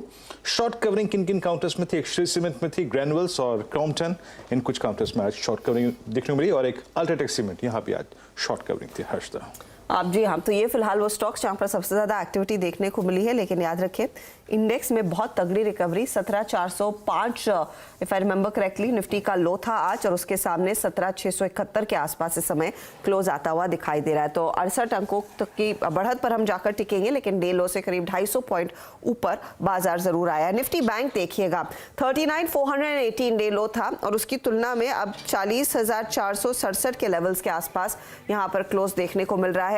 तो रिकवरी अच्छी खासी देखने को मिली है और इस रिकवरी में हमने देखा है निफ्टी आईटी का सबसे ज्यादा योगदान रहा है कि निफ्टी आईटी में हमने देखा है दिन भर तेजी की पोजीशंस, जहां पर निफ्टी बैंक आज सुबह में चले नहीं, निफ्टी आईटी ने मोमेंटम पकड़ा और 335 अंकों की बढ़त पर दरअसल ये इंडेक्स जाकर टिक रहा है पूरे 1.25% ऊपर। आप देखिएगा कुछ आईटी काउंटर्स जैसे वीरू भी मेंशन कर रहे थे, इन्फोसिस, टीसीएस जैसे स्टॉक्स जहां पर अच्छी खासी खरीदारी आज हमने देखी है, वो फोर फ्रंट पर है। 1.25% तक का इजाफा इन स्टॉक्स में देखने को मिला। नंबर्स के बल पर आज बजाज फाइनेंस में 4% तक के गेन्स इंट्राडे में देखने को मिले हैं। फाइनल क्लोज भी 4.5% ऊपर आता हुआ, लेकिन आज सबसे ज्यादा इंटरेस्ट अगर किसी एक पॉकेट पर था वो ऑफ कोर्स बैंक्स थे, जिसमें आईसीआईसीआई में नेशनल लेवल से बहुत तगड़ी रिकवरी देखने को मिली है। एचडीएफसी, एक्सिस और एसबीआई भी आखिर में आकर हल्का सा पॉजिटिव क्लोज दिखाता हुआ एचडीएफसी बैंक दिखा रहा है। एक्सिस एकदम फ्लैट हो चुका, सुबह की बिकवाली से यहाँ पर बहुत तगड़ी रिकवरी देखने को मिली और हल्की पॉजिटिव क्लोज यहाँ पर एसबीआई में आती हुई दिखाई दी है। लेकिन अदानी ग्रुप शेयर देखिएगा, अदानी एंटरप्राइजेज और अदानी पोर्ट, यहीं पर सबसे ज्यादा फोकस, और ज्यादा फोकस एंटरप्राइजेज पर क्योंकि इसका एफपीओ मार्केट में खुला है। 4% ऊपर जाकर टिकता हुआ अदानी पोर्ट में वाइल्ड स्विंग्स देखने को मिले आज, ये लगभग 1% ऊपर जाकर टिक रहा है। अंबुजा और एसीसी में भी हमने देखा डे लो से रिकवरी देखने को मिली, 1.5% तक का इजाफा यहां पर आता हुआ दिखाई दिया है। लेकिन जो कैश मार्केट वाले ट्रेड्स थे वहां पर लोअर सर्किट्स पर ही ट्रेड, चाहे वो ट्रांसमिशन हो, चाहे वो आपका अदानी पावर हो, चाहे वो आपका अदानी गैस हो, इन सब में हमने देखा प्रेशर के साथ ही कारोबार बनता हुआ दिखाई दिया। तो ये वो वीकर काउंटर्स थे, कैश मार्केट वाली ट्रेड में ज्यादा कुछ हुआ नहीं। अब हीट मैप आपकी स्क्रीन पर लेकर आएंगे, यहाँ पर साफ हो जाएगा कि कहां पर जाकर गाड़ी रुकती हुई दिखाई दे रही है। 17,666 ये है फिलहाल आज का क्लोज, 62 अंकों की बढ़त पर फाइनल क्लोज आता हुआ दिखाई दे रहा है। आज की वाइल्ड वॉलेटिलिटी में ये क्लोज अच्छा माना जाएगा। पावर ग्रिड, बजाज ऑटो जैसे काउंटर्स नर्म, एचयूएल जैसे काउंटर्स नर्म, बैंकिंग काउंटर्स की हम बात कर रहे थे, एलएनटी, जेएसडब्ल्यू स्टील, ये कुछ स्टॉक्स रहे हैं, टाटा स्टील समेत, जहां पर हमने देखा है मुनाफा वसूली देखने को मिली जरूर है। Interesting trades, Bajaj finance, Adani group में पोर्ट और एंटरप्राइजेस में रिकवरी, बजाज फिनसर्व के नंबर्स आए तो वहां पर भी तेजी देखने को मिली। लेकिन रिलायंस देखिएगा, रिलायंस में 2363 का क्लोज देखने को मिला है, तो इसका भी सपोर्ट मिला है आज की रिकवरी में। और साथ ही साथ आईटीसी पर आपकी नजरें होनी चाहिए, क्योंकि आईटीसी में हमने देखा था आज 0.5% तक के दबाव में जाकर स्टॉक टिका है, लेकिन पूरे जनवरी के महीने में 5% तक की तेजी बनती दिखाई दी और बजट से पहले यहाँ पर थोड़ा सा एक्शन जरूर देखने को मिला। तो ये फिलहाल मार्केट का overall hall. Of course technology counters का दबदबा था आज और उन्होंने सपोर्ट जरूर किया है मार्केट को। अब देख लेते हैं सीधा सौदा में आशीष और नीरज के बीच का जो मुकाबला था, वहां पर कौन से स्टॉक्स हाईलाइट हुए सुबह में और किस तरह के रिटर्न्स उधर बनते हुए दिखाई दिए हैं। तो आशीष ने सारे मंदी वाले ट्रेड्स ही पकड़े थे, सियाराम सिल्क मिल हो, बीएल हो, कजारिया हो या फिर कैर हो। नंबर्स का एक बहुत ही नेगेटिव रिएक्शन इन सभी स्टॉक्स ने दिखाया है। दूसरी तरफ नीरज के तेजी वाले स्टॉक्स चले, डेटा पैटर्न्स 12% ऊपर, सॉलिड नंबर थे। अल्ट्राटेक नतीजों से पहले 2.5% तक का इजाफा, पॉली मेडिक्योर में हमने देखा 2% के गेंस, गो फैशन नंबर्स अच्छे, लेकिन स्टॉक सिर्फ 0.5% ही भागा। जी हाँ, तो एक क्लोजिंग अगर आप देखें ठीक ठाक है, 44 अंक ऊपर निफ्टी और बैंक निफ्टी करीब करीब 42 अंक ऊपर। कल है मंगलवार, बहुत सी हैं मंगलवार से आशाएं, उम्मीद करते हैं वो आशाएं पूरी होंगी, स्टेबिलिटी बाजार में फिर आए, उसकी एक झलक तो कम से कम आज मिली है। हरे निशान स्क्रीन पे कायम है। चलिए हर्षिता, कल फिर मुलाकात होगी मॉर्निंग कॉल में। आज हम कम से कम वो 17,408 exactly 100 week exponential moving average अपने साथ लेके जा रहे हैं। वो एक बहुत बड़ा फैक्टर था, 7 महीने का बेस था वो एटलीस्ट सिक्योर रहा। तो वीरू, आज के नॉक के बाद पॉजिटिव यही है कि हम एक पॉजिटिव क्लोज दिखा पाए हैं। एक चीज वो इनफैक्ट काफी सराहनीय है। और दूसरी बात ये है, आईसीआईसीआई बैंक और एसबीआई की बाइंग, वो ये कह रही थी कि कुछ स्मार्ट मनी एटलीस्ट इस फॉल को चेस कर रहा था। जी हाँ, दैट्स गुड। चलिए उम्मीद करते हैं यही स्मार्ट मनी कल भी बाजार को चेस करेगी। मंगलवार की सुबह मॉर्निंग कॉल में फिर मुलाकात होगी आपसे, हर्षिता, मेरी, आशीष की और नीरज जी की। तब तक के लिए नमस्कार। नमस्कार।